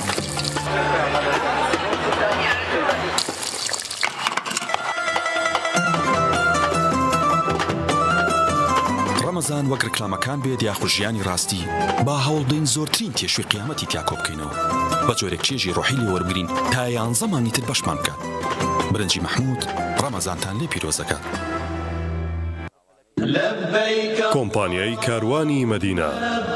کۆمپانیای کاروانی مەدینە گەشتەکانی ئامڕەی دەست پێ دەکات بۆ هەردوو شاری مەدینەی درەوشاوە و مەککەی پیرۆز بە باشترین خزمەتگوزاری و نرخی گونجاو بە سەرپەرشتی مامۆستا کەمال غەفار و بەڕێبەرایەتی مامۆستایانی ئاینی شارەزا و دڵسۆز گەشتەکانی کۆمپانیاکەمان ئەم خزمەتگوزاریانە لەخۆ دەگرێت نزیکی هۆتێل لە حەڕەمەین ئیحرام بۆ پیاوان سەرپۆش بۆ خانمان جانتای پێویست ئاوی زەمزەم ڕۆژانە دابینکردنی سێژەم خواردن سەردانکردنی هەموو جێگە پیرۆزەکان لە حەڕەمەین کۆمپانیای کاروانی مەدینە بۆ حەج و عومرە ناونیشان سلێمانی شەقامی بازنەی مەلیک مەحموود بەرامبەر نەخۆشخانەی بەخشین بۆ زانیاری زیاتر پەیوەندی بەم ژمارانەوە بکەن 1970 146 0039 1950 219 5097 کۆمپانیای کاروانی مەدینە بۆ حەج و عومرە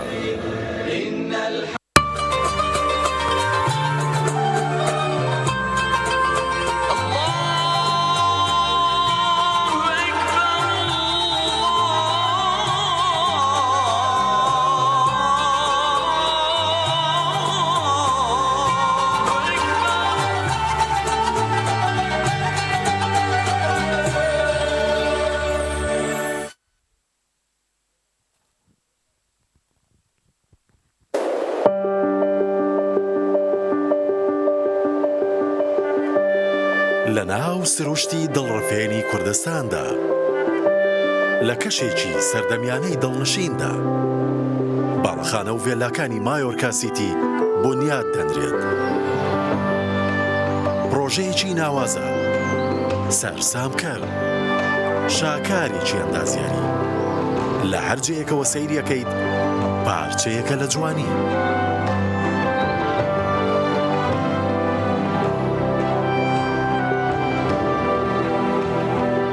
خزمەتگوزاریەکانی شێوازی ژیانت دەبەناسێکی تر ئێرە زیاترە لەوەی بە خەیاڵتدا دێت زیاترە لەوەی بیرت لێ کردوتەوە زیاتر لەوەی شارێکی نمونەیی پێت دەبەخشێت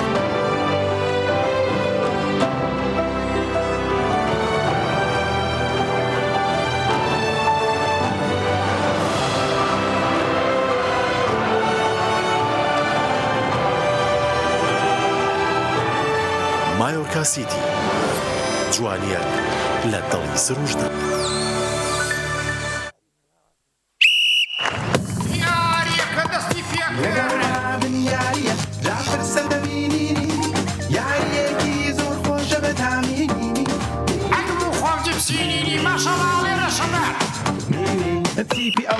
تیپی ئەولایە و ئەم لات جپسینی ئەحماڵەکەمی سەیریکەن هێرش بەرەکەینی شۆکیان کرد بە خۆراکی تیپی ئەولا ئەزانی هەبێ وەک من تامی کەیت اینجا حەزانی گۆڵ گۆڵ گۆڵ گۆڵە ئەفبەرە وەک میسی لێزانی هەستیانێکە خۆش بوو هەر بژی جبسینی خۆشحاڵین بەبردنەوەی جێبینینی جبسینینی دامێکی لێت نەکراو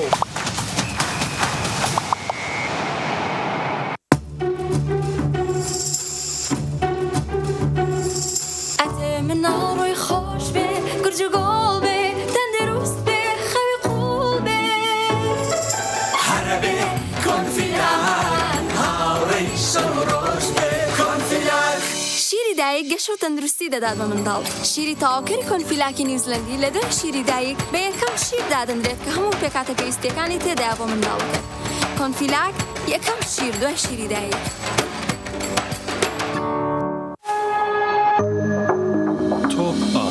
تاکە بریکاری تۆڕی میدیایی کۆمەڵ بۆ بەرهەمهێنان و بڵاوکردنەوەی ڕێکلام.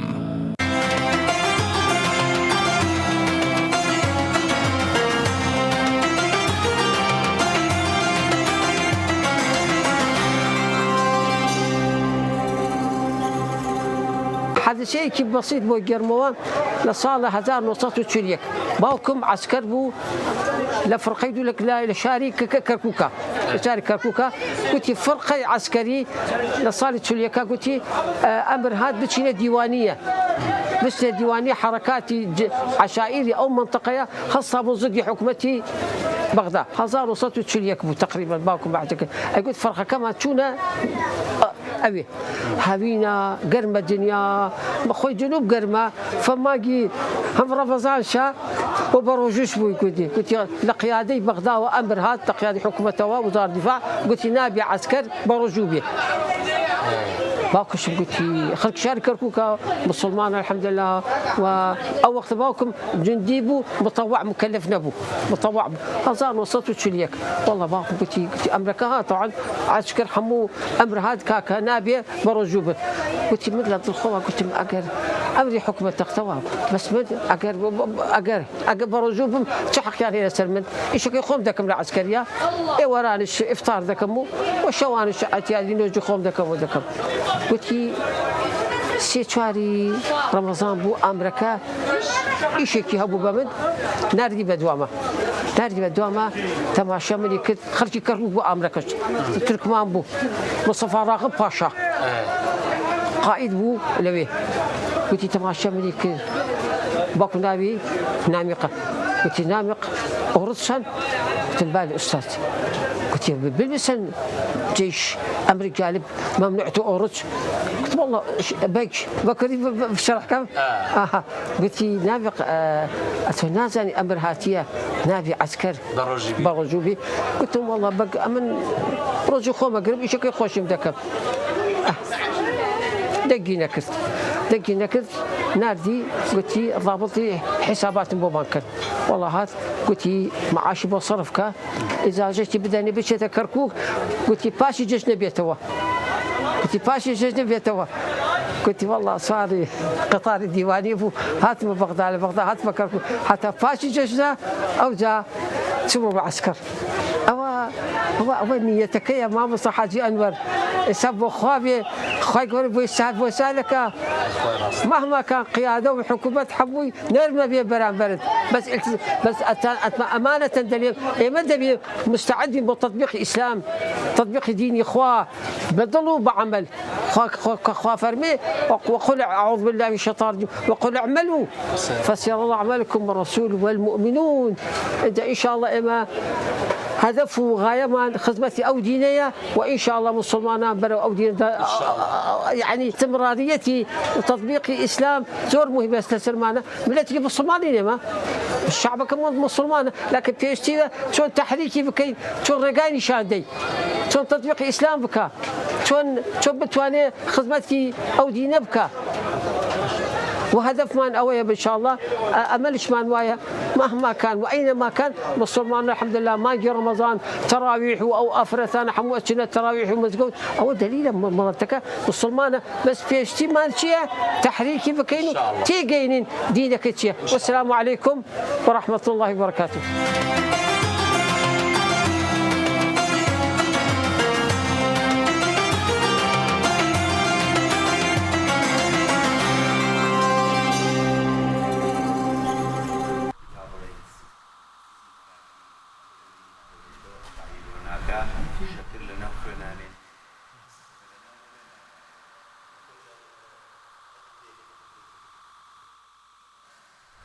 بەڵ خۆشەویستان لەگەڵ ئێوەی خۆشەویست هەر بەردەوامین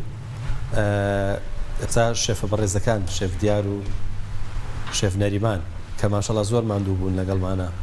ئەمڕۆ دەست و چاویان خۆش بێ خی گەورە پاداشتیان باتەوە ئینشاءڵڵا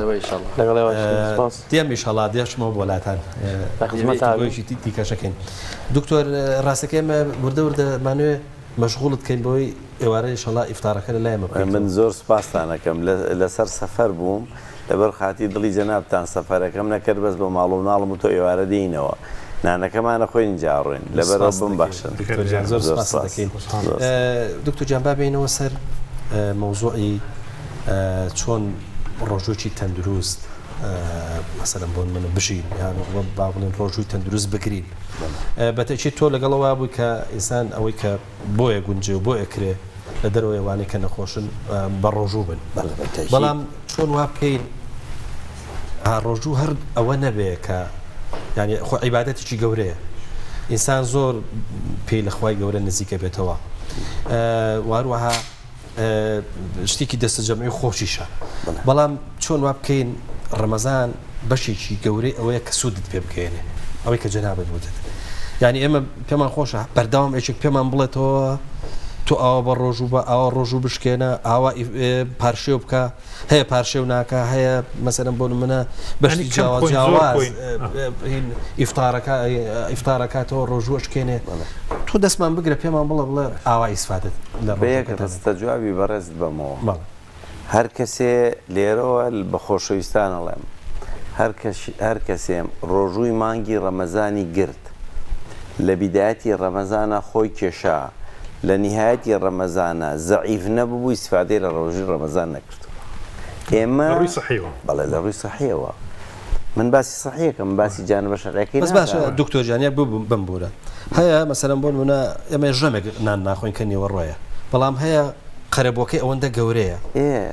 پاشێوەکەی ئەوەندە زۆرە خەوەکەی ئەوەندە زۆرە کاتی بێداری ئەوەنە کەمە هەستەکەی مەسەلەن بۆن منە لە جێوی کە لاواز ببێ قەڵەوە بێ هیچ ئیسفادەی لێ نەکردووە نەخنەوەڵڵا بە قوربانە بم ئەوەن ڕۆژوو نەگرێ باشتر چونکێکم ئەوە تەندروستی خراپترە بێ ینی تۆ هاتووی بۆی کە خێرێکت دەستکەوێ شەڕێکت دەستکەوتووە یعنی پێ دوانە بێ کە خوش ئەوەی پێخۆشەکە تۆ قەڵەو بینە نانە سوم و تەسیحوو لەبەرەوەیە کە ئەبێت تۆ ینی تەندروستی و پێ باش بێ جاگە تەندروستی پێ باش نەبوو بێ پارشێ و شتی سوکەڵە بخواڵێ نابێ برنج و شلە و نازام ئەو شتە قورسەکان بخوا شتی خەفایفی بخوا مەسەلەن زەڵاتە و قارچک و ئەوەی ئێم کەم پیاوانە دووجێن خەیار و دۆغرەم و ئەم شتان خەفیفانە بخوا بەڵام ئەبێ شتێ بخوا لەگەڵیا چەند پەرداخە ئاوێگە خوا بۆی ڕۆژەکە ئێوارەبی خۆ دوای بچۆ بۆ تەراوی هەبوو دوای بڕۆ بە پیاسەیە بکە ئەوەی کە خواردووتەوە بە پیاسەگۆ بە تەراوەکە ئەگەر ژەمێکی باشیش خوا مشکلەیەکی بەڵام لێرە مفتەرەقی تووڕقە ئەو کەسانەی کە نەخۆشی درێژخایەنیان هەیە لەگەڵ ئەو کەسانەی تەندروستن ئەو کەسانی کە نەخۆشی درێژخایەنیان هەبێ زۆر ئاگیان لە خواردنەکان بێەوە بە تەسەلسول خواردنەکان بخۆن سەرەتا بەدەنکە خورمایەکی بچکۆ لە یشکێنێ اینجا دوای ئەوە عیلاجەکانی خۆی وەرەگرێ و هەڵەسێ نوێژەکەیەکە دوای ئەوە دەستەکە بە خواردن بەچی دەست پێەکە بێ بە زەڵاتە دەست پێ بکە مەعیدەیدا بگرێ زەڵاتە ئەو شتانە خەیار و ترۆزی و کەلەرم و قەرنابیت و برۆکلی و ئەمانەی بخواچەوە نەر و نازانم یعنی قارچک و توور یعنی بەمانە مەعیدەی بگە اینجا دوای ئەوە کە دەستی کرد بە ناخواردن پێشەوەی برنجتێکە یەک دوو پارچە گۆشت بخاتە دەمەوە بە پرۆتینات دەست پێ بکە کە ئەمەی خوارد اینجا دوو کەوچکی گەورە شلە بکاتە قاپەکەیەوە سێ کەوچک برنج بکاتە سەر شلەکە تێگەی ئەو کاتە ناڵێ شلەی بە برنجەوە خواردو ئەڵێ برنجی بەشلەوە خواردو ئەی خوات و تێرە خواوی ئەی کەسێکی تەندروست کەسێکی تەندروست بۆی هەیە بخوا بەڵام هەموو شتێ بەخێ خۆش بەمانە ئەویش بە هەماشەوە ناکرێ ئەوە ئێستا لە کوردەواری خۆمانە شتێکە زۆر دڵم یەشێکە باسیەکەم ئەچێ لوقمە قازیەکی زۆرە خوا لوقمە قازێکە ئەو زەیتەی بەکاری هێناوە تاکید بە ئەو زەیتەیە کە لە ئۆکرانیاوە دێ و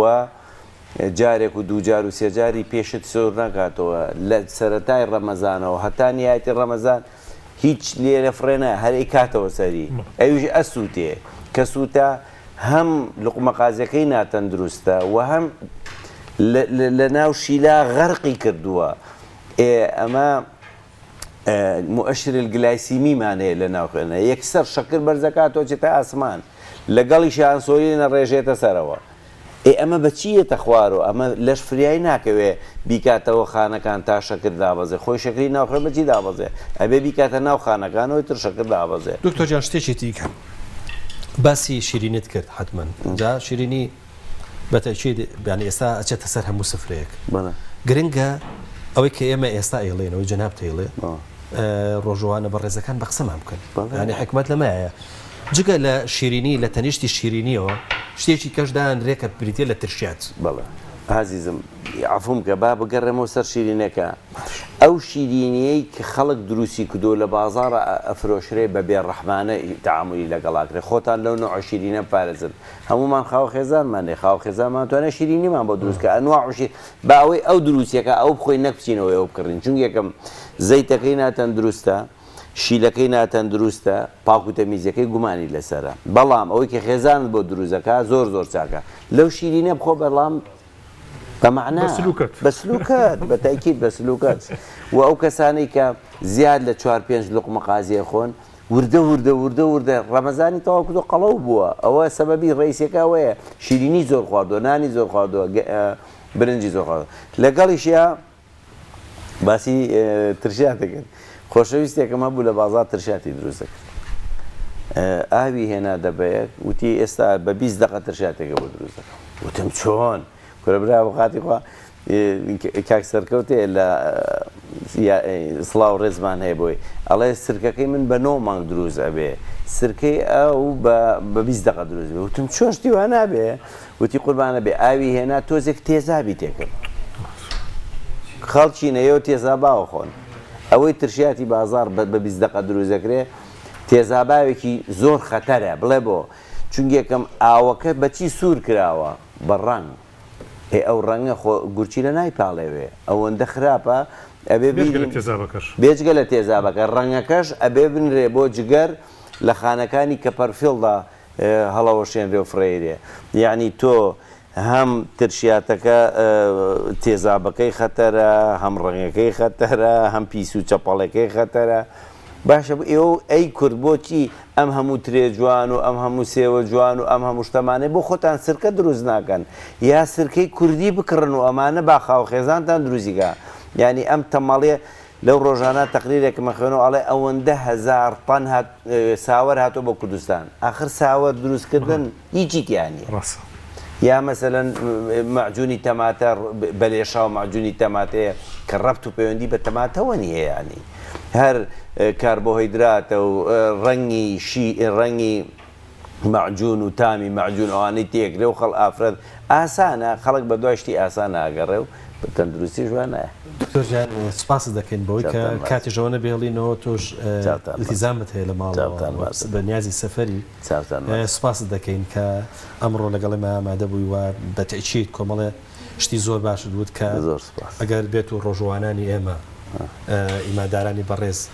بە قسەی کەسانی وەکو جەناب کە پسپۆڕن لە بوارەکە بکەن بە تەکید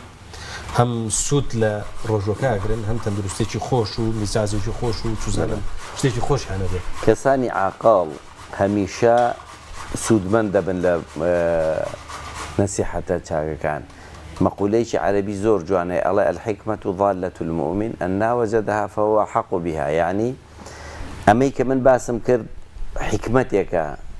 لەکوێ تۆ ئیسیفادەت لێکرد وەریگرە زۆر دڵخۆشم بەوەی لەسەر جادا ئەڕۆم خەڵکی هەڵە کاک دکتۆر ئێمە زۆر مەمنونی جەنابتین یعنی الحەمدوللا مجتمعی کوردی مجتمعێکی واعیە خەڵک زۆر ئیسیفاداکە لەو خاستان ئەو قسانەی کە لە هاڵی دڵت بۆی ئەسووتێ بۆی ژانەکە بۆی خەڵکەکە بە خواردنەکە ئەتوانێت خۆی تەندروستکە سبینێ نەچێتە جەڵدە لێی با و قاچی ببڕێتەوە پیشانم مای تۆزێ لەمە پێش یعنی ئەو کەسانەی کەوایە قاچی ئەبێ ببرین و قاچی ببڕەرە و جەڵدە لێیا و تووشی شەلل بووە هیوای تەندروستی بۆ هەموو لایەکتانە خوازم سپاسی جەنابتان چاوتان بەڵ خۆشویستان ئەچینە لای ڕکلامێکی بازرگانی و دواتر درێژە بە بەرنامەکەمانە بڕگەی خواردن و تەندروستی بە سپۆنسەری نەخۆشخانەی بەخشین زەیتی کاشۆ. ئێمە لێرەین هەموو کات و هەموو ساتێ بە درێژایی ساڵ ئێمە هەمووان دەبینین بۆ کار ناکەین تا سوپاسمان بکەن بەڵکو بەرپرسیارەتی و ڕازی دڵمان جێبەجێەکەین. ئێمە لە ناخی ئێوە هەڵقڵاوین خۆشویستنی کار و پیشە و بەدەستێنانی ڕەزامەندی خوددا ئامانجمانە. شانازی دەکەین کە یەکێکین لە باشترین نەخۆشخانەکانی هەرێمی کوردستان. ئێمە لە نەخۆشخانی بەخشینین لای ئێمە دڵنیاترین. کاشۆ بەرهەمێکی خانەدانە تایبەت بە خوان و چێشتخانە. چێژ و جوانی زەیتی کاشۆ مایەی کۆکەرەوەی خێزانە. بۆ دوورکەوتنەوە لە زەخت و شەکرە کاشۆ دەوا و دەرمانە. هەمیشە مەڕوانە لە هەرزانی کە ئەزانی لەسەر سیحەتت گرانە. دەسا هەڵبژێرە زەیتی کاشۆ بەرەکەتی سفرە و خوانە.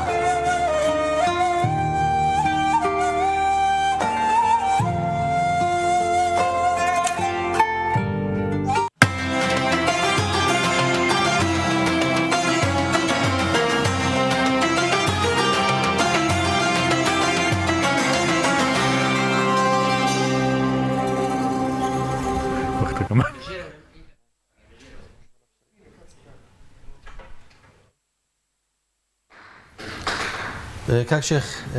وردە وردە لە ئێوارە نزیکە بینەوە ئێستا من و جەنابەت ماوین لەگەڵ شێفە بەڕێزەکان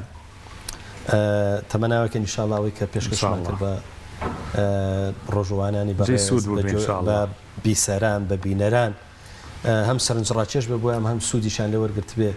من لەگەڵ بەرنامەیەم ڕۆ ئاسوودە بووم نازانم جەنابیشێت. والله الحەمدولله هەرچەند ڕۆ یەکەم ڕۆژ بوو حقیقەت ئینشاءڵڵا ڕۆژانی داهاتوو ڕەنگە باشتر بین و وردە وردە بینەرانی زیاتر ڕابێن لەگەڵمانە بینمە میوانێکی خۆشەویستیان ئینشاءڵڵا هەموو ڕۆژێک و هیوادارم ئینشاءڵڵا و بابەتانی کە باسیەکەین یەکەم جێ ڕەزامەندی خۆی گەورە بێت و سوودی هەموو بیسەر و بینەرە خۆشەویستەکانمان ئیسفادی لێ بکەن و دوعا و نیزایکی ئەم ئێوارەمان بۆ بکەن ئینشاءڵڵا. جا تۆ جەنابێت تەشریفە بێیت بۆ شوێنی دوعاکانت بۆی کە دوعاکانت بکەین ئینشاءڵڵا خۆی گەورە دوعاکانمەناوەکەن ئینشاءڵڵا کە دوعاکان قبول بن ئینشاءڵڵا دەستی جەنابیش خۆش بێ نابێتە چی بنەچمە لای شێفە بەڕێزەکان دوایەتر ئەگەر لەوێشەوە ماڵاواییم کرد دەمێنمەوە ئینشاءڵڵا تا خزمەت دوعاکان جەنابەت تەشریف فەرمووی.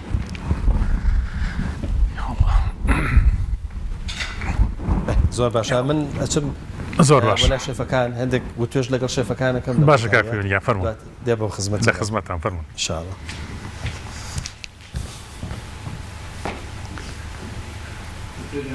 قوربان دەستان خۆش بێ و سەلام عەلەیکم. ماشاءڵڵا ماشاءڵڵا ئەوە زۆر جوان ڕازانوتانێتەوە. ئێستا ئەمە بۆ کاتی پێشکەشکردنە شێف دیارە ئێستا خواردنەکەی جەنابەت پێگەشتووە نییە؟ ئێمە چی هەرە کوڵێت؟ ئەوە سوپەکەمان سوپی سەوزەواتە. سوپی سەوزەوات زۆر باشە. ببوورە نەشمان بوو ئەگەر بۆ نمونە بینەرێکی بەڕێز ئەگەر ویستی مەسەن ئەو سوپە دروستکە بە تایبەتی سوپ لە مانجی ڕەمەزانە زۆر گرنگە ئەگەر بە خێرایی بتوانی پێیان بڵێ ئاوا لەم بابەتە دروستیکەن لەم مادانە دروستیکەن ڕاستە هەر خۆشمان لە پێیجی خۆشماندای بەزێنین زیاتر خەڵک ئاشنای بێت. ئەم سوپە پێکاتی لە شیر و لە خامە وە گێزەر کەلەرم ئەمە پێکاتەکانێتی ئەی چۆن دروستی لەناوڕۆن هەمووی سەرۆکرێتەوە عادەتەن خانمان لە ماڵە خۆی هەرەوە کات پێشە سوورکردنەوەیکی جوان دواتر ئەگەر ئای گۆشتە بێ ئای مریشکە بێەوە هەر زیاتر خۆشترێکات. زۆرینی خەڵک بۆی ماجی بەکارنسایمە ئای مریشکمان بەکارهێناوەتەیە زۆر خۆشە. باش ئەو شتانی تێکراوە بۆی هەواشی ئاگری بۆ کەسێکە بۆی هەڵناچێت. باشە شێف دیارەمە برنجەوە نیە برنجەکەمان برنجەکەی تۆ زۆری پێچوو چەند کاتژمێری ویسە تاکو ئەو برنجە لێنە ئەم برنجە هەموو لێنانەکەی تقریبا 25 دقیقە 25 دقیقە بەس هەستم کرد کە لەگەڵ پێکاتەکانی و ئەوانە زۆر مەشغوڵ بوو مەشغوڵ بوو لەبەرەوەی تم بە خواردنەکان تامی خۆی وەرگێ بۆ شازە دروست بکە کە تامی خۆی وەرگێت باشە خانمانش لە ڕەمەزانە زۆرە مێنەوە لە مەتبەخەکان کاتێکی زۆر هینە بن من تەسەوەرم کردم لەوچێ خواردن لێنە هەر خۆی سروشتیان ئەوەی پێ بچێت خۆی خواردن بەڵێ هەندێک خواردنیارەوە زۆری پێچێ هەندێک خواردنی کەشەیە زۆری پێ ناچێت کاتی زۆر پێوە نابێت باشە بە تۆ بەپێی ئەزمموی خۆت شێف دیار تۆ ئەزممونێکی زۆرت هەیە لە ئێوارانی ڕەمەزانە چی زۆرە خورێ خەڵک زۆر حەز لە چیەکە یاخود بۆ ڕۆژوان حەز لە چیەکە بێجگە لە فاصلە برنجەکەی خۆمان کفتە زۆرە خوری یافراغ زۆرە خورێت بریانی زۆر ئەخورێت ئەم جۆرە خواردانەی ئێمە زۆر خورێت بەڵام ئێستا ئەم خواردانش کاتوتە ناوە خەڵک خەریکە علی هەندێک خواردنی تازاتوتە ناوە خەریک ئەوەشە باش شێف نەریمان خەریکی چی تۆ وڵای خەریکی ڕازانەوەی برنج هەستم کرد تۆ ئەمڕۆ زیاتر مەشغوڵی باوڵێن کەرستەکانی زەڵاتە و ئەوانە بووی زۆرتر بەڵێ سوبەکەش هەر پێکاتەکان هەر خۆم دروستم کردو و لەگەڵ هاوکارم شێف دیارە باشە تۆ پێچێ پسپۆڕێکی باشت لە هینە هەبێ لە هەم لە زەڵاتە هەم لە سوپە لە غەربیە زۆر زیرەکە لە غەربیە بەڵێ باشە ڕۆژوان چ جۆرە سوپێک بخوا باشە بەڕای من سوپی سروشتی بۆ ڕۆژوان قارچک و سەوزەڵاتەکان بەعام سەوزەڵاتەکان باشترە بۆ ڕۆژوان بیخوات چونکە هەم مەعیدەشی قورس ناکە و تاقەیەکی باشی ئاتێت باش ئێمە کە زۆر جار کە باسی زەڵاتەکەین وازانین زەڵاتە بریتە لە تەمان زۆرش حەزم لێت ئێستا بەتەشی لە سەفەر بووم من کە ڕاستەکەی کە هاتمەوە زۆر هیلاک بووم بە سەراحەت پارشەوەم نەکردووە بۆیە برسیم بەڕاستی ئێمە کە باسی زەڵاتەکەین زۆر جار زەڵاتە وازانین بەس تەماتە و خەیارە چۆن فێری زەڵاتیی خۆشمان بکە کە زەڵاتە نوعمان جۆری زەڵاتە نوعی زۆرە ئێستا بۆ نمونە یۆنانیمان هەیە یۆنانیمان هەیە ئەرمەنیمان هەیە زەڵاتەمان زۆر ئێستا بۆنەوە مقبلات ناشێتە زمنی زەڵاتەوە زەڵاتە جیاوازە باش زەڵاتە جیاوازە و مقبلات جیاوازە ینی مقبلات مەبەستە شتە گەرمەکانە یا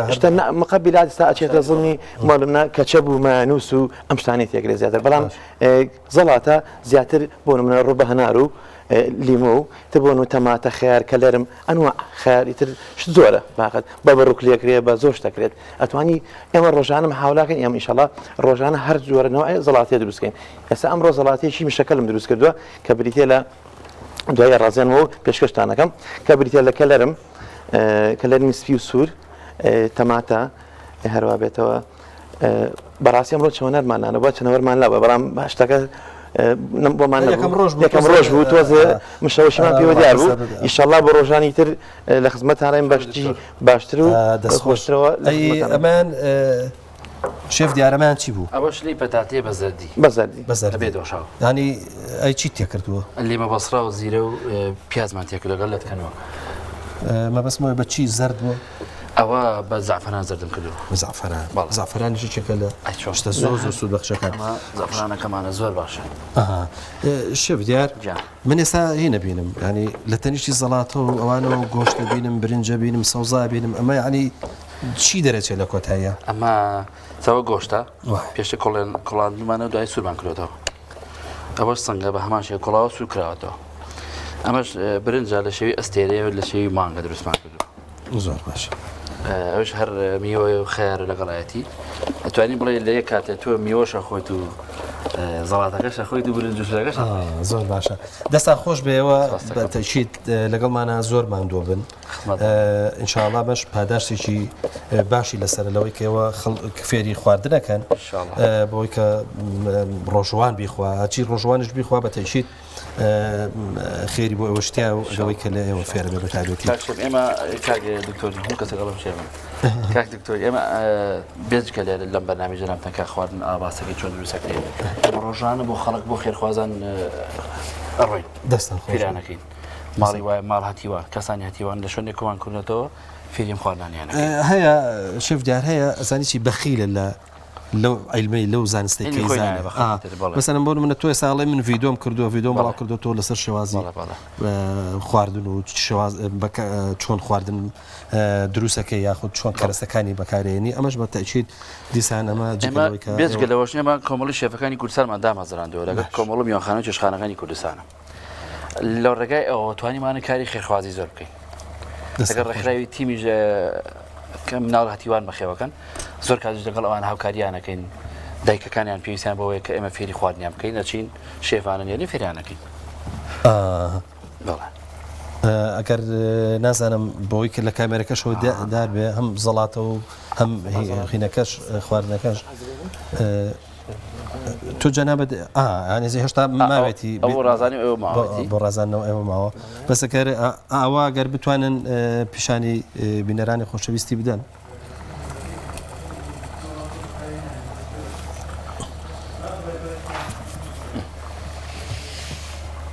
ئێستا و زەڵاتەیە ڕووبەهەناری تایە ڕووبەهەنار بۆ مزرکردنی شێف نەریمان باشە یا هەر پێکاتەیە کە لەو پێکاتانە و زەرورەت یابێ زەرورەت یابێ هەم پێکاتەکان چێسان نعناشی ئەمە نعنەتە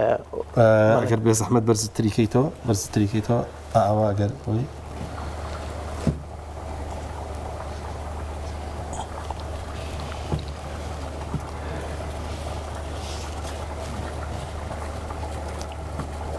دەسا خۆش بێ دەسا خۆش بێ دەسا خۆش بێ ئێوە لە ئیشی خۆتان بەردەوام بن ئینشاءڵڵا لایەوە بەتەکید ڕۆژەکەین سپاسان دەکەین بە تایبەتی بۆم شتە بە لەزەتانەیەوە ئینشاءڵڵا من لێرەوە ماڵەوایتان لێ یەکەم بینەرانی خۆشەویست بەرنامەکە بۆ کاک شێخ فاتحی برام بەجێ هێڵێن هیوادارم ئینشاءڵڵا ئەوەی کە پێشکەشمان کردن بە دڵی ئەوەی خۆشەویست بێ بەرنامەکە دوای منیش هەر بەردەوامە بێ من لێرەوە ماڵاویتان لە یەکەم و خواتان لەگەڵ و ئەچینە ناوبەڕێک ئینشاءڵڵا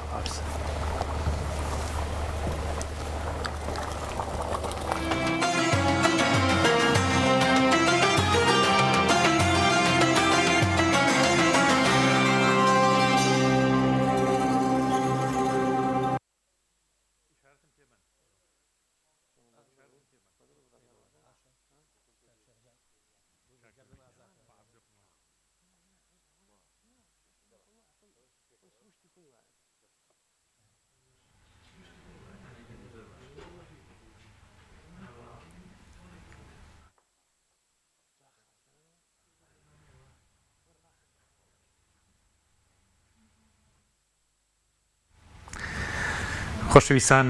خۆشحاڵ بووین بەوەی کە ئەمڕۆ بەڕاستی ڕۆژێکی زۆر زۆر خۆش و بەرەکەتدار و پڕ لە معلوماتی جوان و پڕ لە قورئان و نیزاوبە سەرەتاکەی بە میسک دەسی پێکردەکە قورئان بوو کۆتایەکەیش ئینشاءڵڵا بە دوعا هەر میسکە بۆ پاڕانەوە لەخوا و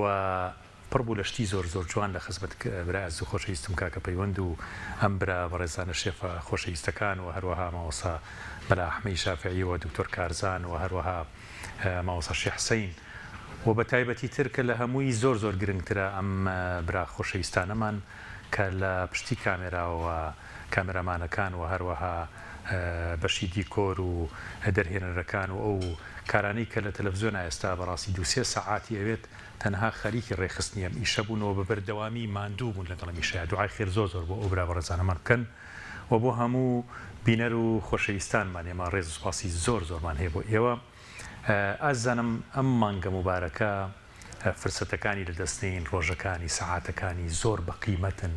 زۆر بە جەوهەرن و کاتانی ئێمە قسە بۆ ئێوە کەینشتان بۆ باسەکەی نەتوان زیکری خۆی تیا بکەن ئەستەغفیرڵڵای تیا بکەن لامان کاتشە گوێ لە ئێمە بگرن پێمان خۆشە بەڕاستی کە بەڕاستی لەم بەرنامانەی ئێمەیە لە ئێوارانە کۆمەڵێک لە سونەتەکانی پێغەمبەریشان صلی الله علیه وسلم پێ بڵین چەندێ فرسەت بوو چەندێ مەجالمان هەبوو حەز دەکەم یەک فەرمودەی پێغەمبەری خوا صلی الله علیه وسلم ئاماژە پێ بکەم کە فەرمێت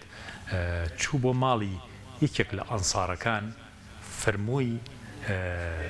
ئەزانن ماڵی ئێوە مەلایکەکانی خوا دەوری لێداوە و ئێوە ڕەحمەتی خوا دا ئەبارێ بەسەرتانە بەهۆی ئەوەی کەوا شتێکەکەن کە بریتە لە زیکری خوا بەیەکەوە عیبادەت بەیەکەوە تەرکی مەکەن تا ئەو بەرەکەتە خوایەتان لە دەست دەرنەچێت لەبەرەوە ئێمەش کاتێک کە بەیەکەوە دانیشتین ئێستا لەسەر سفرەکانتان نزیک بوونەتەوە لە سفرە بەیەکەوە کۆمەڵی دوعا بکەن هەر هیچ نەبێت لەگەڵ ئێمە ئامین بکەن لەم کاتانەیە کە ئێمە دوعاکانەکەین ئێوەش دەستان بەرزکەنەوە یاخود ئەگەر خەریکی ئیشوکاری مەطبەخەکەشن خوشکانی بەڕێز ئەتوانن بەدڵ ئامین بکەن و ئامین بکەن بۆ دوعاکان و ئینشاءڵڵا هەمومان بەشدار بین لەم دوعایانەی کۆتایی ئەم بەرنامە ناوازەیەمان کە ڕاستەوخۆ ئێمە نزیکەی 2 سەعات و نیوە لە خزمەتەوەی بەڕێز و خۆشەویستین هیوادارم ئینشاءڵڵا هەموو ڕۆژێک هەموو ئێوارەیە بەو جۆرە لە خزمەتەوەی ئاز و خۆشەویستا بین ئێستا دەسەکەین بە دوعاکان و ئینشاءڵڵا هەمووتان تایە بەشدار ربنا آتنا في الدنيا حسنة وفي الآخرة حسنة وقنا عذاب النار ربنا إننا آمنا فاغفر لنا ذنوبنا وكفر عنا سيئاتنا وتوفنا مع الأبرار اللهم لا تؤاخذنا إن نسينا أو أخطأنا ربنا ولا تحمل علينا إصرا كما حملته على الذين من قبلنا ربنا ولا تحملنا ما لا طاقة لنا به واعف عنا واغفر لنا وارحمنا أنت مولانا فانصرنا على القوم الكافرين يا رب إخوائي إيمان من سلامتك دين من دام زراوك عاقبت من بخير كيرا أو رجانيك قرينا وبلايتو يا رب العالمين رجانيك بيت كتوتيا لئيم الرازي بيت عفو تكردبين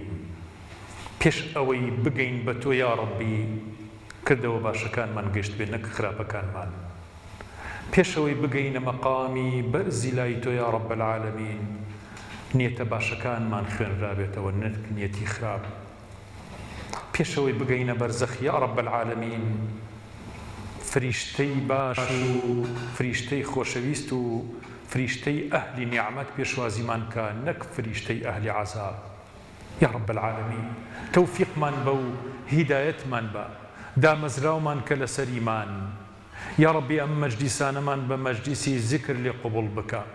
عفو من كلشتانك نمان زانيوا لمن خوش بلشتانك غافل بوين يا ربي خواي جان طوابي جيان من هم حركته سكونته هل سكوت ما مليكي جيان من والبكي كبا عبادة بوان بنوسي لفضلي خوت برحمتي خوت بمهرباني خوت أنا ئێمە شایستەی بەهەشتی تۆ نین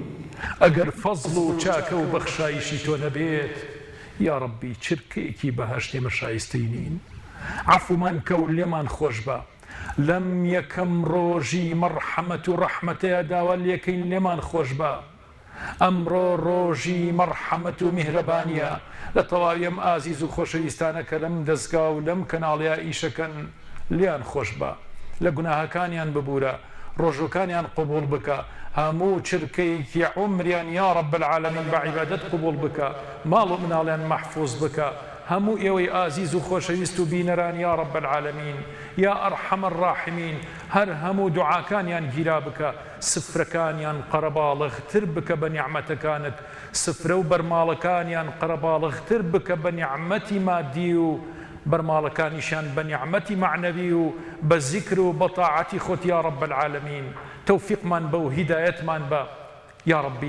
يا ربي خواي جان داوي توفيقاتي توكين داوي يرمتي لتوكين داوي مرحمة سوز مهرباني لتوكين هداية من با يا ربي خواي جان هروكو چون ايواركان من بربي لمحبته لخوشويستي لخوشيك خزانكان اقريته ويا رب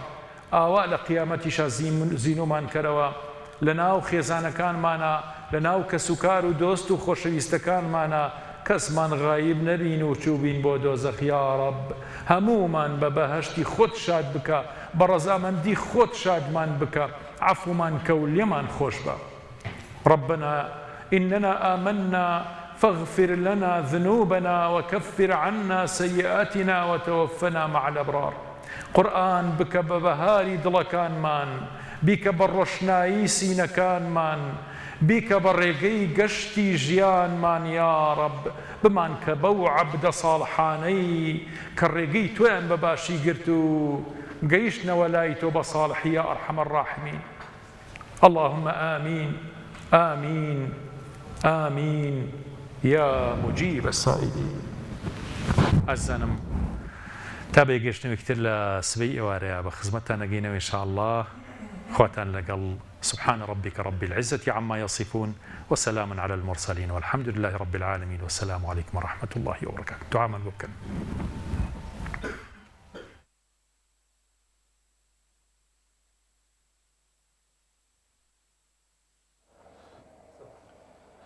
بەڕێزان خارمانی بەڕێز خۆشەویستان ئێمە خواردنەکەمان ئامادەیە بۆ کاتی بەربان برنجەکەمان قوبڵی بە برنجە شێوی برنجەکەمان بۆ شێوازە دروستمان کردەوە بە گۆشت و بە سەنگی مریشک و بە گێزەر و پایەم و هێل و دارچین دروست کراوە کە باسی سوپە بکە سەرەتا سڵاوتانێ بێ هیوادارم خانمان سوودانیا ببینی بێ ئینشاءڵڵا ئێوەش ڕۆژانی ڕەمەزان لە ماڵەوە دووباریکەنەوە سوبەکەم ئەم سوبە بریتە لە قارچک کەلەرم جێزەر پیاس زائدەن خامە لەگە شیرە جوان جوان ئەقولەنرێ و خەستە بێتەوە ئەنجا دانێ پێشکەشیەکەت زەڵاتەکەشمان بریتە لە زەڵاتی مشەکەل نعنایە هەروە بێتەوە کەلەرمە کاهووە تەماتەیە خەیارە هەروە بێتەوە جێزەرە لەگەڵ ڕازانەوەکە هیوادارم بەدڵتان بێ و سوودی دەبینە پەتاتەکەشمان بە زیرە و بە لیمە بەسرا و لەتکەنۆک دروستکراوە کەمێکیش بیبەری تووری تێکراوە بەڵێ و بە زعفران بۆیە بۆ ڕەنگەی گۆڕاوە توان ئێوەش لە ماڵەکانی خۆتانە بەم شێوەیە ئامادەی بکە زۆر خۆشحاڵە بین هەموو ڕۆژێ لەگەڵتانە بین لەگەڵ شێف دیارە هاوکارم جوان دەچوو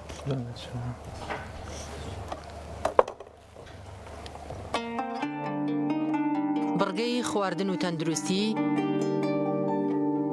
بە سپۆنسەری نەخۆشخانەی بەخشین زەیتی کاشۆ ئێمە لێرەین هەموو کات و هەموو ساتێ بە درێژایی ساڵ ئێمە هەمووان دەبینین بۆ کار ناکەین تا سوپاسمان بکەن بەڵکو